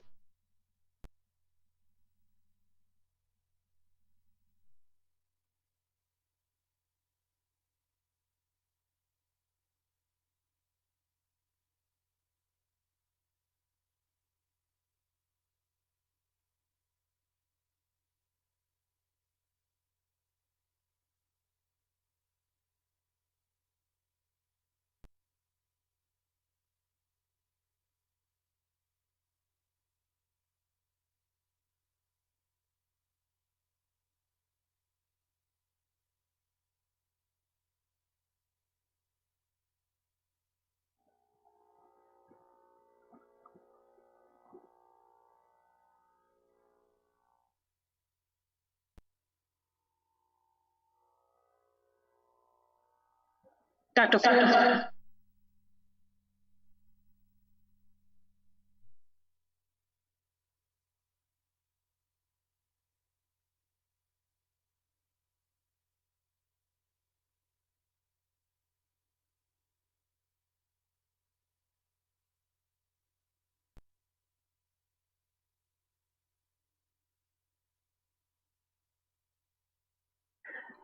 I hope that you have been able to partake a lot of the big pills that have been given today for you to swallow and for you to absorb. And I'm not going to give you a big pill on the end. I'm hopefully going to at least try to summarize some things that have already been lifted up by our extreme and extraordinary panelists, and some of which I've met for the first time on this particular platform. Thank you, First Nazareth Baptist Church Women's Group and your leadership team for this event and symposium today. I know that the community within your church, as well as the community at large, has been benefited by this. I'm the lowly pharmacist in the midst of the presenters today. I wouldn't call myself lowly, but again, my practical aspect is to come back to you today about vaccine development. And this piggybacks on some of what Dr. Bell and Dr. Waddell had basically talked about as far as some of the myths and the misconceptions of warp speed and what that may or may not have entailed in making sure that the vaccine that we have available for COVID-19 is sufficient. And then talk about a little bit about the hesitancy and more focus my efforts towards children and youth, because that's, as a clinical pharmacist in practice, I practiced in pediatrics and women's health for over 31 years. And so in that process, been responsible for helping to develop a lot of the initiatives that we have at McLeod Regional Medical Center in our pediatric program here. Why the hesitancy? Vaccine hesitancy, as you well can guess, has been documented, and the World Health Organization has a definition that we can sort of live by if you want to. I like definitions, but we want to there again was a group that met somewhere in about 2012, 2013-ish time frame that came up with this definition to help with a global initiative about why people were or were not taking vaccines and what some of the issues were based upon geographical location. But vaccine hesitancy refers to a delay in the acceptance or refusal of a vaccination despite of availability. So in spite of a demand or a supply, a supply demand kind of process. But vaccine hesitancy is a complex and contextual issue, okay? We've got to look at what it is as far as the space, the time, and the variation between those. But there are three different factors that we want to keep in our mind as far as why people won't decide to vaccinate or why people have decided to vaccinate. Whether you're on the left or right of the pendulum, so to speak, there are people who've made a strong stand on why they do what they do. one has to do with complacency. Some people just sort of want to wait and go with the flow kind of people. You got some people, when it's convenient for them, they'll do it. If it's not convenient for them, they're not going to do it. And then there's a confidence issue. And this is where we really want to focus our efforts today, is that some people have confidence in what they read. Some people have confidence in the people that are in their lives that they follow. And right now we have a lot of misinformation that's out there. So people have lack of confidence and some confidence. People are putting confidence in some of the things they see on social media, which again, Dr. Bell lifted up and told us to be cautious about as well. But making up our mind to determine what we're going to do is important. So we want to help people know why that is the case. Now, with children and youth, why do we see the hesitancy for getting the COVID-19 vaccine? We realize that of recent, we've had the release of the recommendations for children down to age 12 with the Pfizer vaccine, the 2-shot vaccine, but vaccine hesitancy still is one of the greatest health threats globally that we experience. And we're not talking just about COVID-19 vaccines. We still have people who refuse to get their children vaccinated with flu vaccines, even though we have flu mist that has come back on the market. And then there are other things of which you have vaccinations for the standard vaccination schedule. Again, was mentioned, there's an adult schedule. We do have a children or pediatric schedule. So those persons who take it seriously about being on point with the health of their children and youth need to take it seriously that vaccinations are important to overall health. But when it comes to the COVID-19 vaccine, we know that there's a large group of people who don't understand the risk that it causes the community overall and themselves when they delay, because I want to wait and see. But what's important even more, and I think in the slide that Dr. Waddell showed about the bubble showing that herd immunity element, that was important about being able to get to a place where we got enough people who've been vaccinated to the point that we then are able to develop a consistent representation in all communities, no matter whether they're poor or rich or middle class, that people are able to have access and they're able to be safe no matter where they are in the state or in the country or in the world. So we have put ourselves into a box right now. We are perpetuating a pandemic that could be taken care of, that could be at the other side. We could be on the other side. But vaccine hesitancy with the COVID-19 vaccine has really placed us in a dire place. And now with the new variant, or the newest variant that we see is more contagious and is allowing for, again, a presentation of death and suffering, not just in the older population that we saw in the front end of the pandemic. We're now seeing that balance extend itself to the lower age groups. And we'll be talking about some issues with children concerning that. So it gives a big job to the decision makers that we got to look at what the problem is and we got to figure out what we're going to do about it. So, okay, going back to basics, how do vaccines work? Pretty much we see the picture, and I showed you on the first slide, the picture of that beautiful crown presentation of a virus called coronaviruses, but particularly COVID-19. Vaccines work by mimicking what that bacteria or virus can do. So we're talking about needing vaccines for other diseases. We also have vaccines for cancers, etc. We've already talked about that with HPV vaccinations and what have you. So we talk about in our preventative health, vaccines are a good start in making sure for children and youth that we're doing what we need to do. Realize that with children, their immune system has not been jacked up, if you will, or has not been exposed to a lot of different things as we would. And so therefore, they're at a tenuous place in their development where we can protect them if we go through the process of vaccination. What do we want the vaccine to do? It stimulates the immune system in the body. The host defenses of the body then respond. That host, that vector or that substance that comes, or bacteria or virus that comes in, that is either alive or dead in some cases, or a weakened form of those, come into the body, generate an antigen antibody reaction. The body responds, and then the body fights and takes care of that bacteria and virus. That's the simple process of understanding how vaccines work. Now, what some of the confusion is with COVID-19 vaccine, in what people have been sort of throwing out there, is that this vaccine is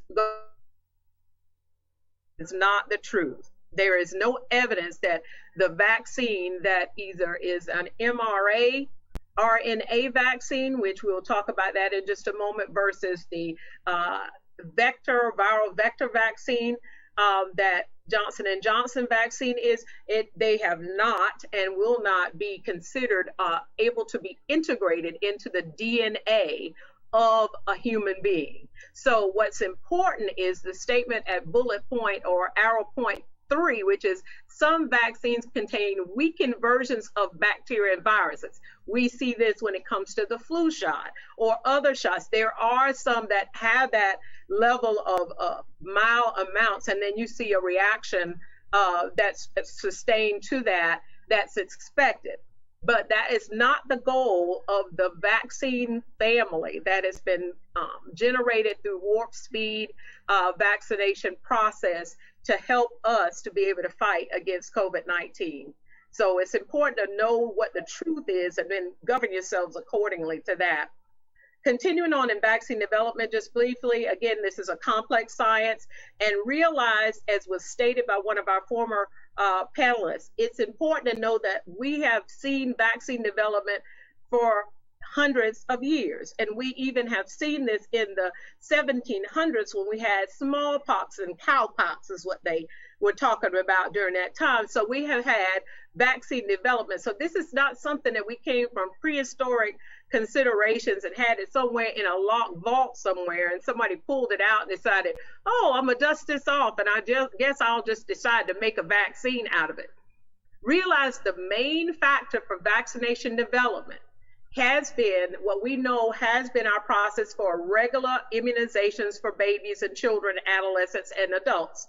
We have known infectious diseases have come upon this world, and globally, the goal has been over the years to vaccinate. That has been a part of the process. In the United States of America, we have what we call the FDA. It gives regulatory oversight to the development of vaccines and other drugs. And as, again, Dr. Bell nicely put in there about that slide on Prevagen, I love it, is that you get some people who see something over the counter in a nice box all tied up with a bow and think that it is going to work, that it is a real deal, that it is this approved item and that they can swear by it. But it's interesting to note that we put our laurels on something that's on the shelf in Walmart, but we won't put it on the laurels of evidence that's by a credible institution and has been reproduced in clinical trials. It really messes with my mind while we're there. But we have this entity that ensures safety and effectiveness. And then when we talk about vaccines, in order to be considered to be released into the public for our welfare and our benefit, there is a group that looks at these specific vaccines as far as their new drug development applications. And what this group is, the Biologics Evaluation and Research Group, they look at this and they compare the clinical studies and trials that have been globally released to the public so that we are able to get the evidence early enough to make decisions based upon which group will be safe and effective in, that we can continue to look at that population and then add on the diversity piece, which would be looking at people of color, looking for people of indigenous backgrounds, et cetera, so that we can get a better picture of the variety of exposures and the variety of effects. And then those of you who have taken your COVID vaccine, you know that there is a adverse effects reporting system that is nationwide, that any of us who get a vaccine and even your providers can report any adverse event that occurs to a vaccination so that that vaccination event can be investigated and then documented and then kept to compare as we go forward with more and more people getting the vaccine. So we'll talk about that even further. But it's important to know that vaccines just don't come into the marketplace, don't go through rigorous processes of evaluation and no clinical trials before they're in your body. Important process, and this is the basis of what we need to understand. So one of the things I do want to share with you is the fact that there's different viruses, but one of the program planners wanted really for me to lift up respiratory syncytial virus, or RSV, as an entity that has come upon our youth, and particularly our children, our infants. And we're seeing cases now in the summertime. This virus doesn't usually appear in the summertime. It usually correlates in the same time frame as the flu. And obviously we had COVID last year, so everybody was sort of shut up in their homes and with the lockdowns and what have you. And so we didn't see what we normally see during that time. But I'm here to tell you that now that we're seeing RSV this early in the southern states in particular, because a lot of the southern states, as my colleagues had mentioned before, there are places across the country that are low vaccination pockets, and the South is one of them. Most of our southern states are not at above 40% or slightly above 40% of vaccination totals, and we're not even talking about people of color. So what that means is we have now people who are out there, I'm gonna use this slang, buck wild, meaning doing whatever they want to do. They are out there now congregating, and now we're the little babies that would normally be inside. They're now going to other relatives, and people are still not doing what we call is wash your hands. Wash your hands. And with that, this RSV, which is commonly related to the cold kind of symptoms in us as adults, but can be deadly in a child that's less than 1 or even less than 2, because of the fact that it causes a condition called bronchiolitis, which is an inflammatory process. Viruses like COVID-19 have an inflammatory component to it. So think about this. If you have now RSV coming out before we even get kids back in school full time, and the winter shutdown season will be coming, then what will happen is we'll pose to put these infants and these children at increased risk of contracting possibly COVID-19. And realize again that in this population, we may not see symptoms. This may be an asymptomatic population of COVID-19, but they can then suffer from the inflammatory, multi-system inflammatory syndrome that we'll be talking about in just a moment. Realize some of the symptoms that I've listed here on this slide are similar to what you would see with most viral illnesses and a cold. Many of us feel it's important to know, just like I said before, wash your hands, because sneezing and coughing shares the droplets, and they can stay on surfaces for periods of time and therefore be picked up. And so it's important to note that, but one of the caveats is this: hospitalization of these smaller children. One of the things that we don't want to see even with COVID infections is we know that there's increased death, and hospitalization correlates together with patients with more severe disease. And so these children may be a setup for more severe disease if they get that on top of a RSV infection. And hospitalization not necessarily is a death sentence, but it puts you at increased risk of having obviously more severe disease, and therefore maybe having a prolonged period of recovery.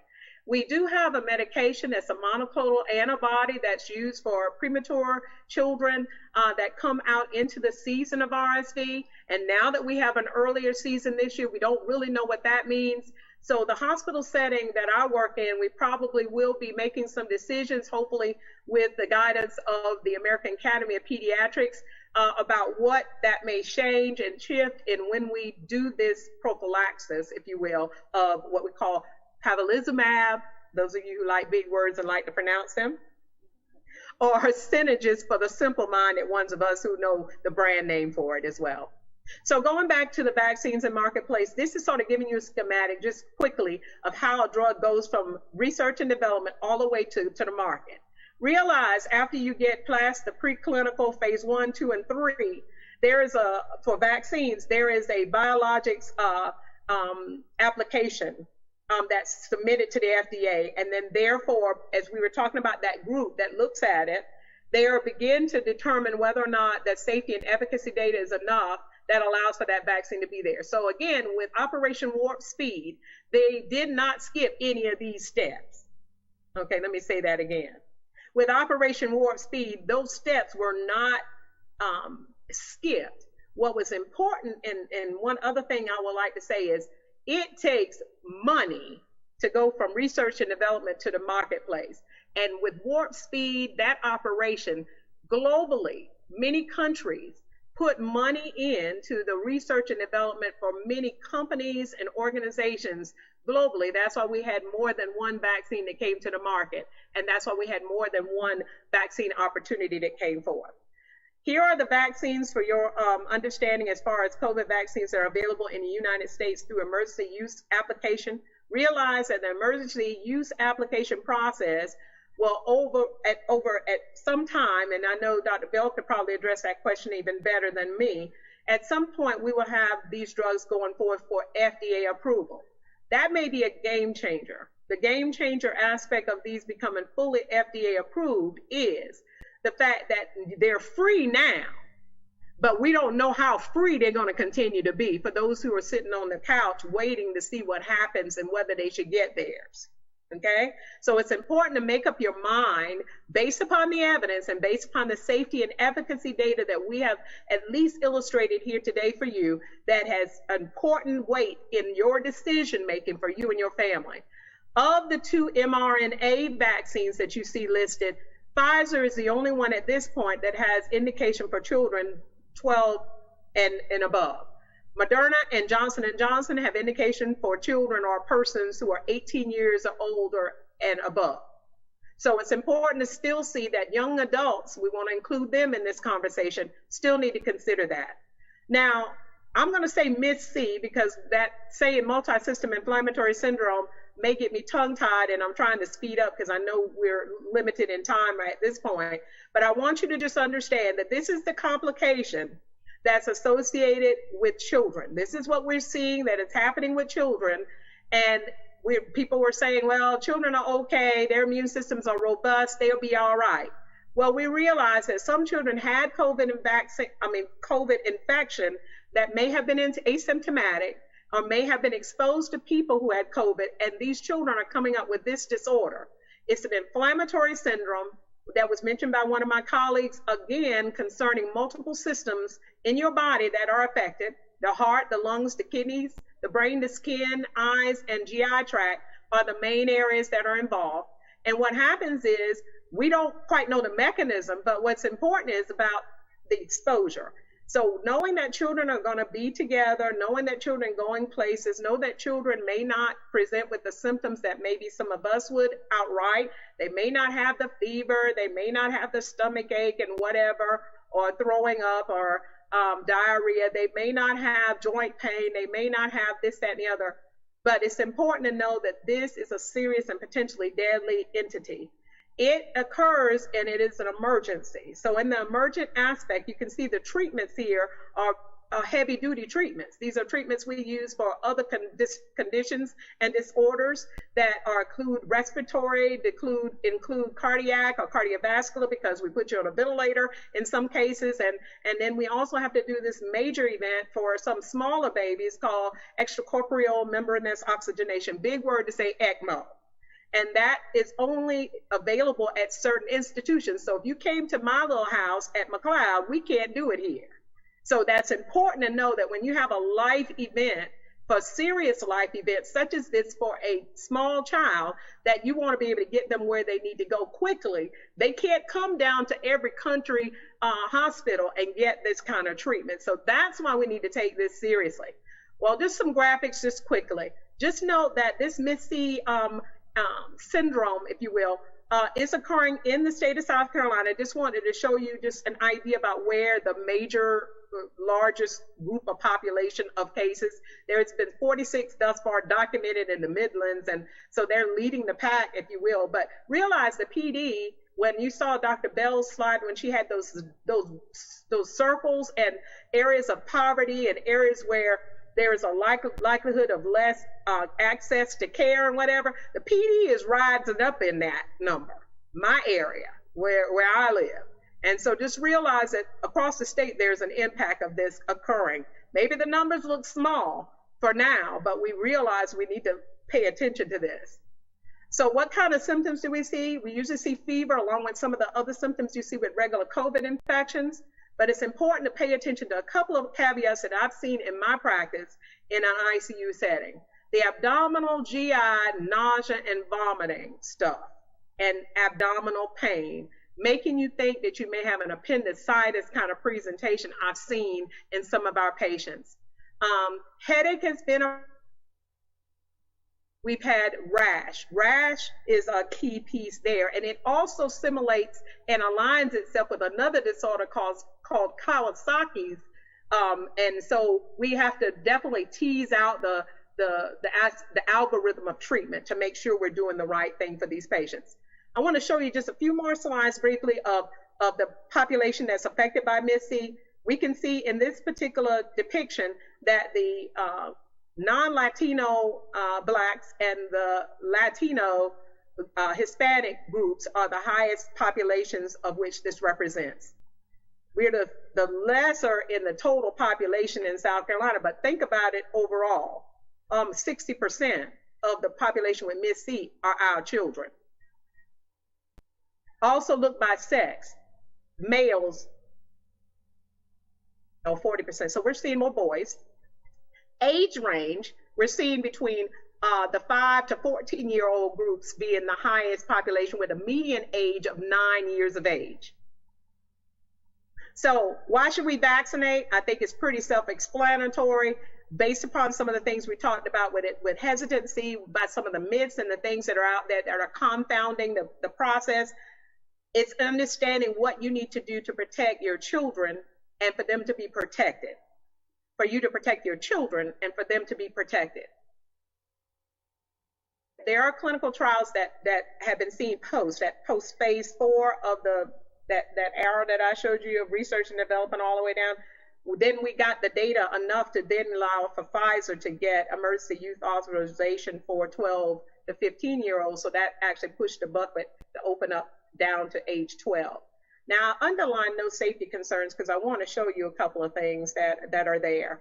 In the package insert or in some of the information that now will be sort of layered into our thought is what happens problematically with the Pfizer and the Moderna vaccines that you need to pay attention to. There have been cases of myositis or myocarditis and pericarditis. Again, an inflammatory, itis, inflammation. So inflammation of the lining around the heart and the heart muscle itself, causing chest pain. So you will have some children that also have pain in their chest. They're thinking that they're having some problems. They're coughing,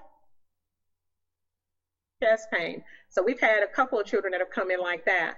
But it's important to just realize that the statement of the CDC that helps us to understand by the numbers at this point in time is that we continue to recommend the vaccination for that population in spite of this particular risk that these recover from these symptoms that could potentially be a part of the mRNA vaccines. Johnson & Johnson, remember there was the pullback from the FDA about not doing the vaccine after a while because they saw some clots, but the blood clots were in younger women up to age 49 or 50, if you will, that was specific to a population. So there's warnings now about who should get that one-shot Johnson & Johnson vaccine, and that's important because of some of the reports that came. And then lastly, the Guillain-Barré syndrome.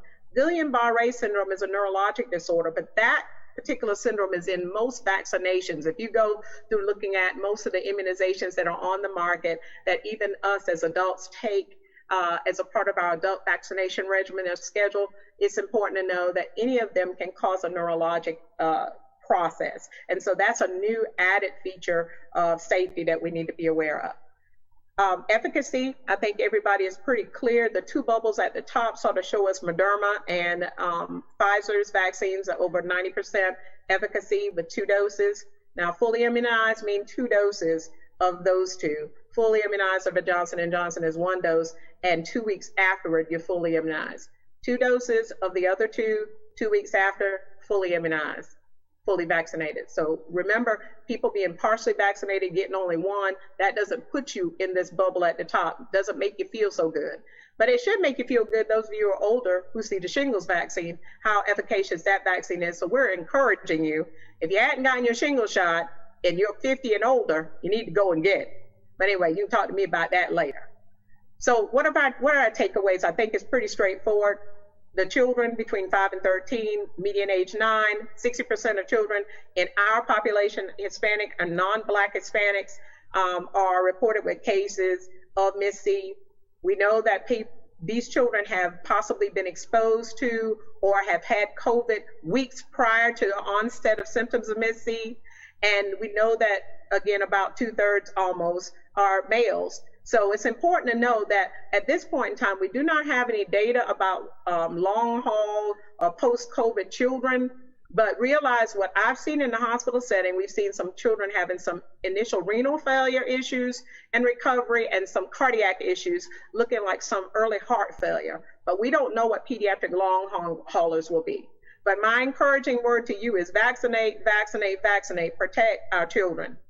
This is just a slide showing the immunization schedule for children. Just realize this should be something that children, parents should be aware of and what you need to know.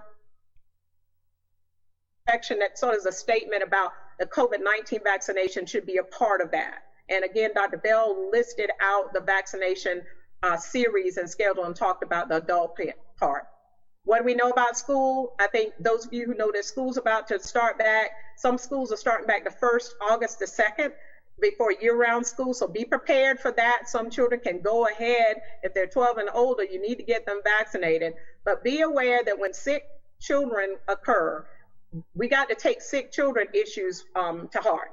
Be aware that it's important just to maintain children that have fever at home, because we have viral illnesses that I mentioned, some of which RSV is one of them, and there are others that do come out, flu, etc. It's important, and cold, and the common cold, that's a number of viruses. Just be aware that we don't need to send sick children to school. And people are going to have to pay attention to that even more so, because we're going to be a little extra sensitive. The whole quarantining process and the whole process about how you do what you need to do is referred to. You can go to the CDC website, but your school district should be putting out their guidance now. So wherever you are, please check for your guidance on what it entails for your child to go back to school. And so strategies for a safe school, for the most part for us, and here today, my support is for the vaccination. Personally, my own self and all of the professionals I believe you've heard on the talk today, on the panel, have been vaccinated, and there's that effort of you can't tell people what to do if you don't do it yourself. So anyway, thank y'all for your time, and I'm sorry that we sped up and went through. There was so much to want to talk about, but hopefully we've sort of shed some light on some important topics for you today. Thank you, Dr. Fulmore. And a brief question for you. How since the FDA has approved the vaccine for emergency use only, what will happen when the vaccines are fully approved? Can you briefly answer that question? Okay, she's not able to hear me.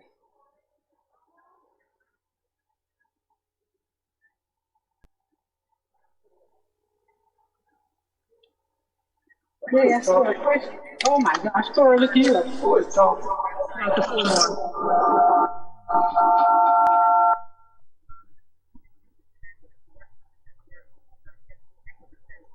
Testing. Can you hear me, Dr. Fulmore? Okay. Okay.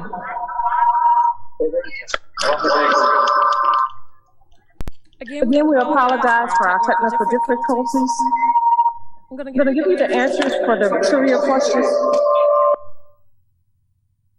And they are. It's feeling very cold.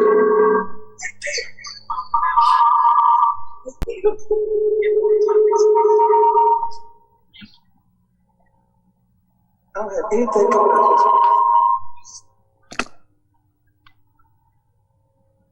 The answers for our trivia questions. Question number 1 was Dr. Kizzy Corbett. Question number 2 was Dr. Mamie Hayes Hartwell. Question number 3, Trustee Gardenia. Question number 4, I'm here. Dr. Sandra. Question number 5 is none other than our First Lady, Mrs. Mary B. Scott. Winners, please email to FNBC 2021 Women's Day at gmail.com vaccinated.com your email and claim your prizes by 3 p.m. You should have already been notified. Thank you all for attending our virtual symposium where we have innovative women taking care of their community. Dr. Bell, we want to thank you because you have walked with us from day one up until now, and you're continuing to walk with us.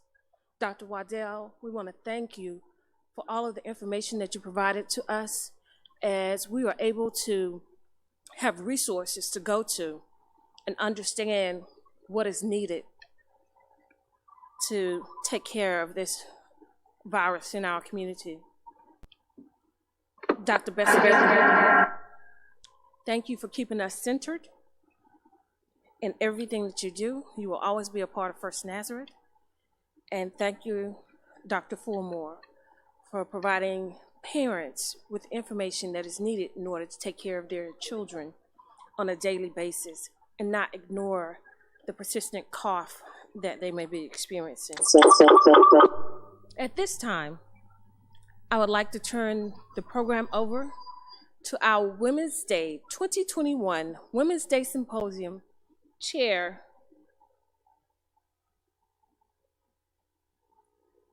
Dr. Mamie Hayes Hartwell. Thank you.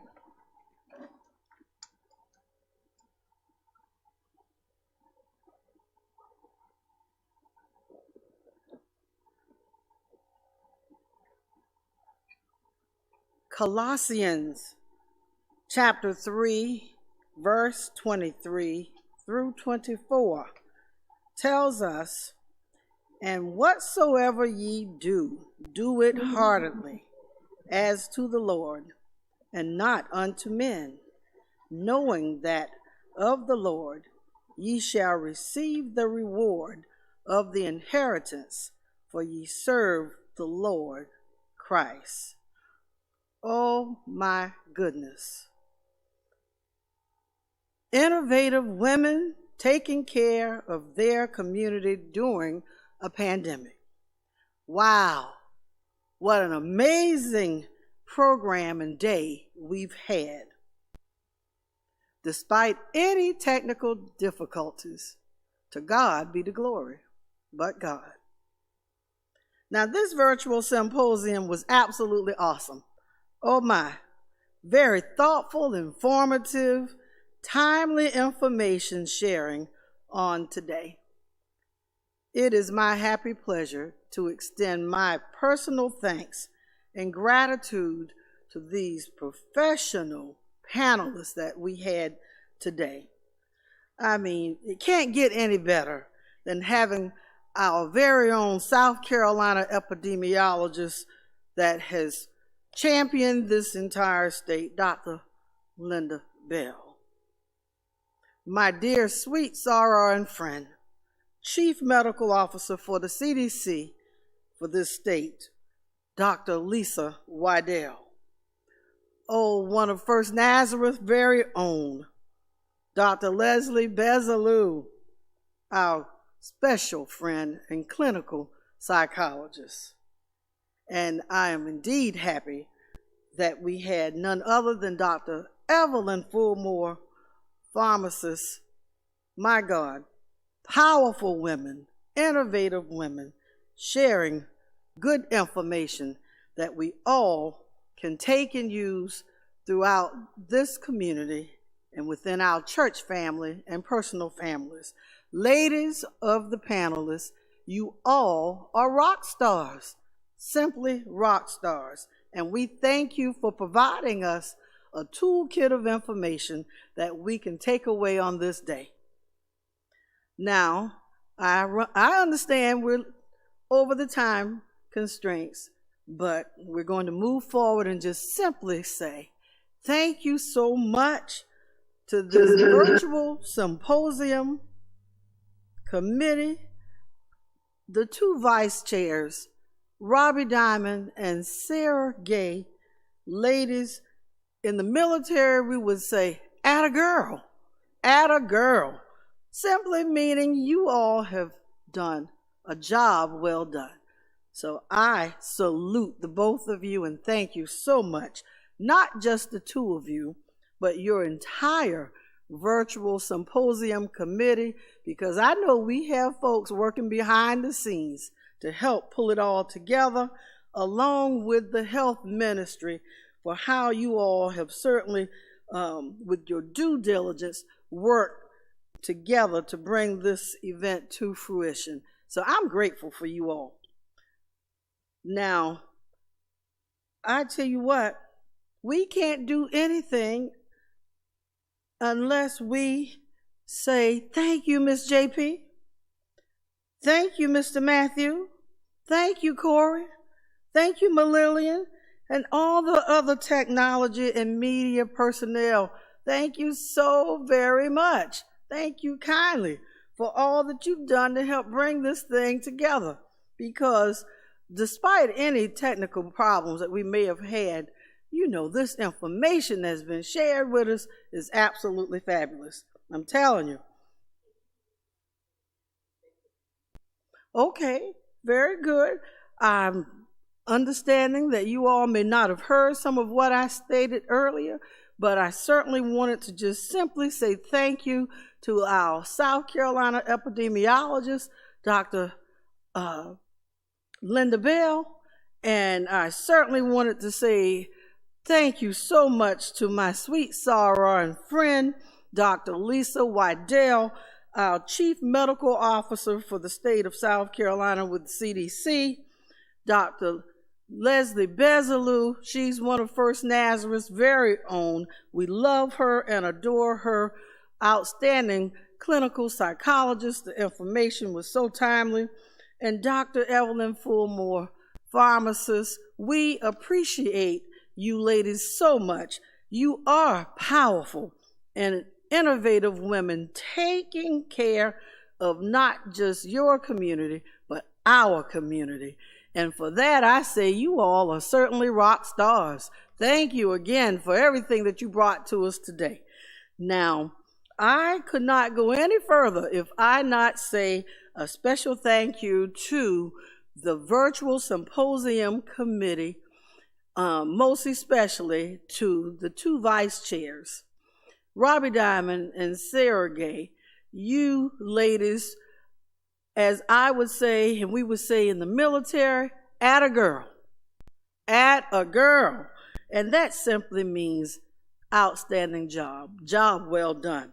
So with that, I am so proud of all of this fine information, thoughtful information, well-needed, timely information that we now have a toolkit that we can carry away with us on this day as we continue to live throughout this pandemic, because it's not over. So the information shared and provided, well needed, and we are grateful to those outstanding panelists of today. And I certainly want to go ahead and extend another thank you to the technology team of First Nazareth. Ms. JP, Mr. Matthew, Mr. Corey, Lillian, and any of the other technology personnel that I may not know names for, but are working behind the scenes, just like the virtual symposium committee, persons working behind the scenes, along with the health ministry working behind the scenes, and all of the other subcommittees for this Women's Day. We are delighted and appreciative of everything that each of you are doing. So my personal gratitude to all of you. Now, I would certainly be remiss if I didn't do, as the young people would say, a shout out. I certainly want to give a special shout out to our vice chair for this Women's Day 2021, Ms. Renee Evans, for her steadfast commitment to everything that we've been doing, trying to ensure that this Women's Day season is a highlight. And so we thank you, Renee, for everything that you've done, and most especially First Lady Scott and Pastor Scott. We are grateful for your guidance and the direction that you've given. So because we are over time, don't want to take much more of it, and just simply say again, thank you so much. It's been a delight. It's been a treat. Great information, and to our listening and viewing audience that are tuning in, we are grateful to each of you for joining with us today. And I want to extend a personal invite to all of you to come out on next Sunday for the culmination of Women's Day, where the Reverend Veronica H. Bailey from New Samaritan Baptist Church will be our Women's Day speaker. So with that, be blessed. Don't forget, you can still get your donations turned in towards Women's Day. Again, I'm very appreciative and grateful to this virtual symposium committee. Job well done. Now the presentation to Dr. Hayes Hartwell and her chair, Renee Evans. Oh, thank you so very much. Thank you, and we are grateful for everything. Again, beautiful. Have a blessed Saturday. Have a blessed Saturday. With that being said, this concludes our program for today. Again, job well done.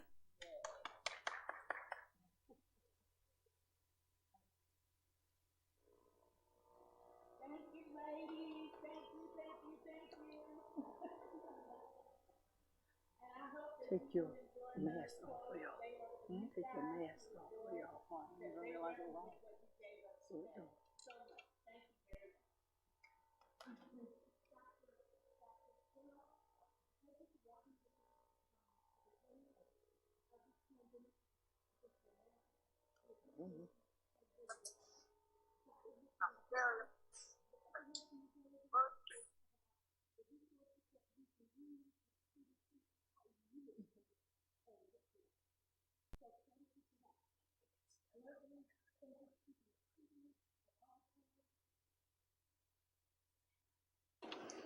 You guys can unmute the computer audio now.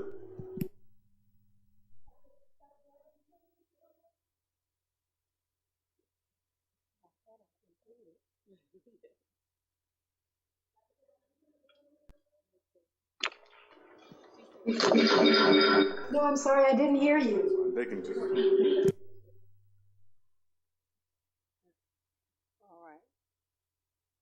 Just say this concludes the program and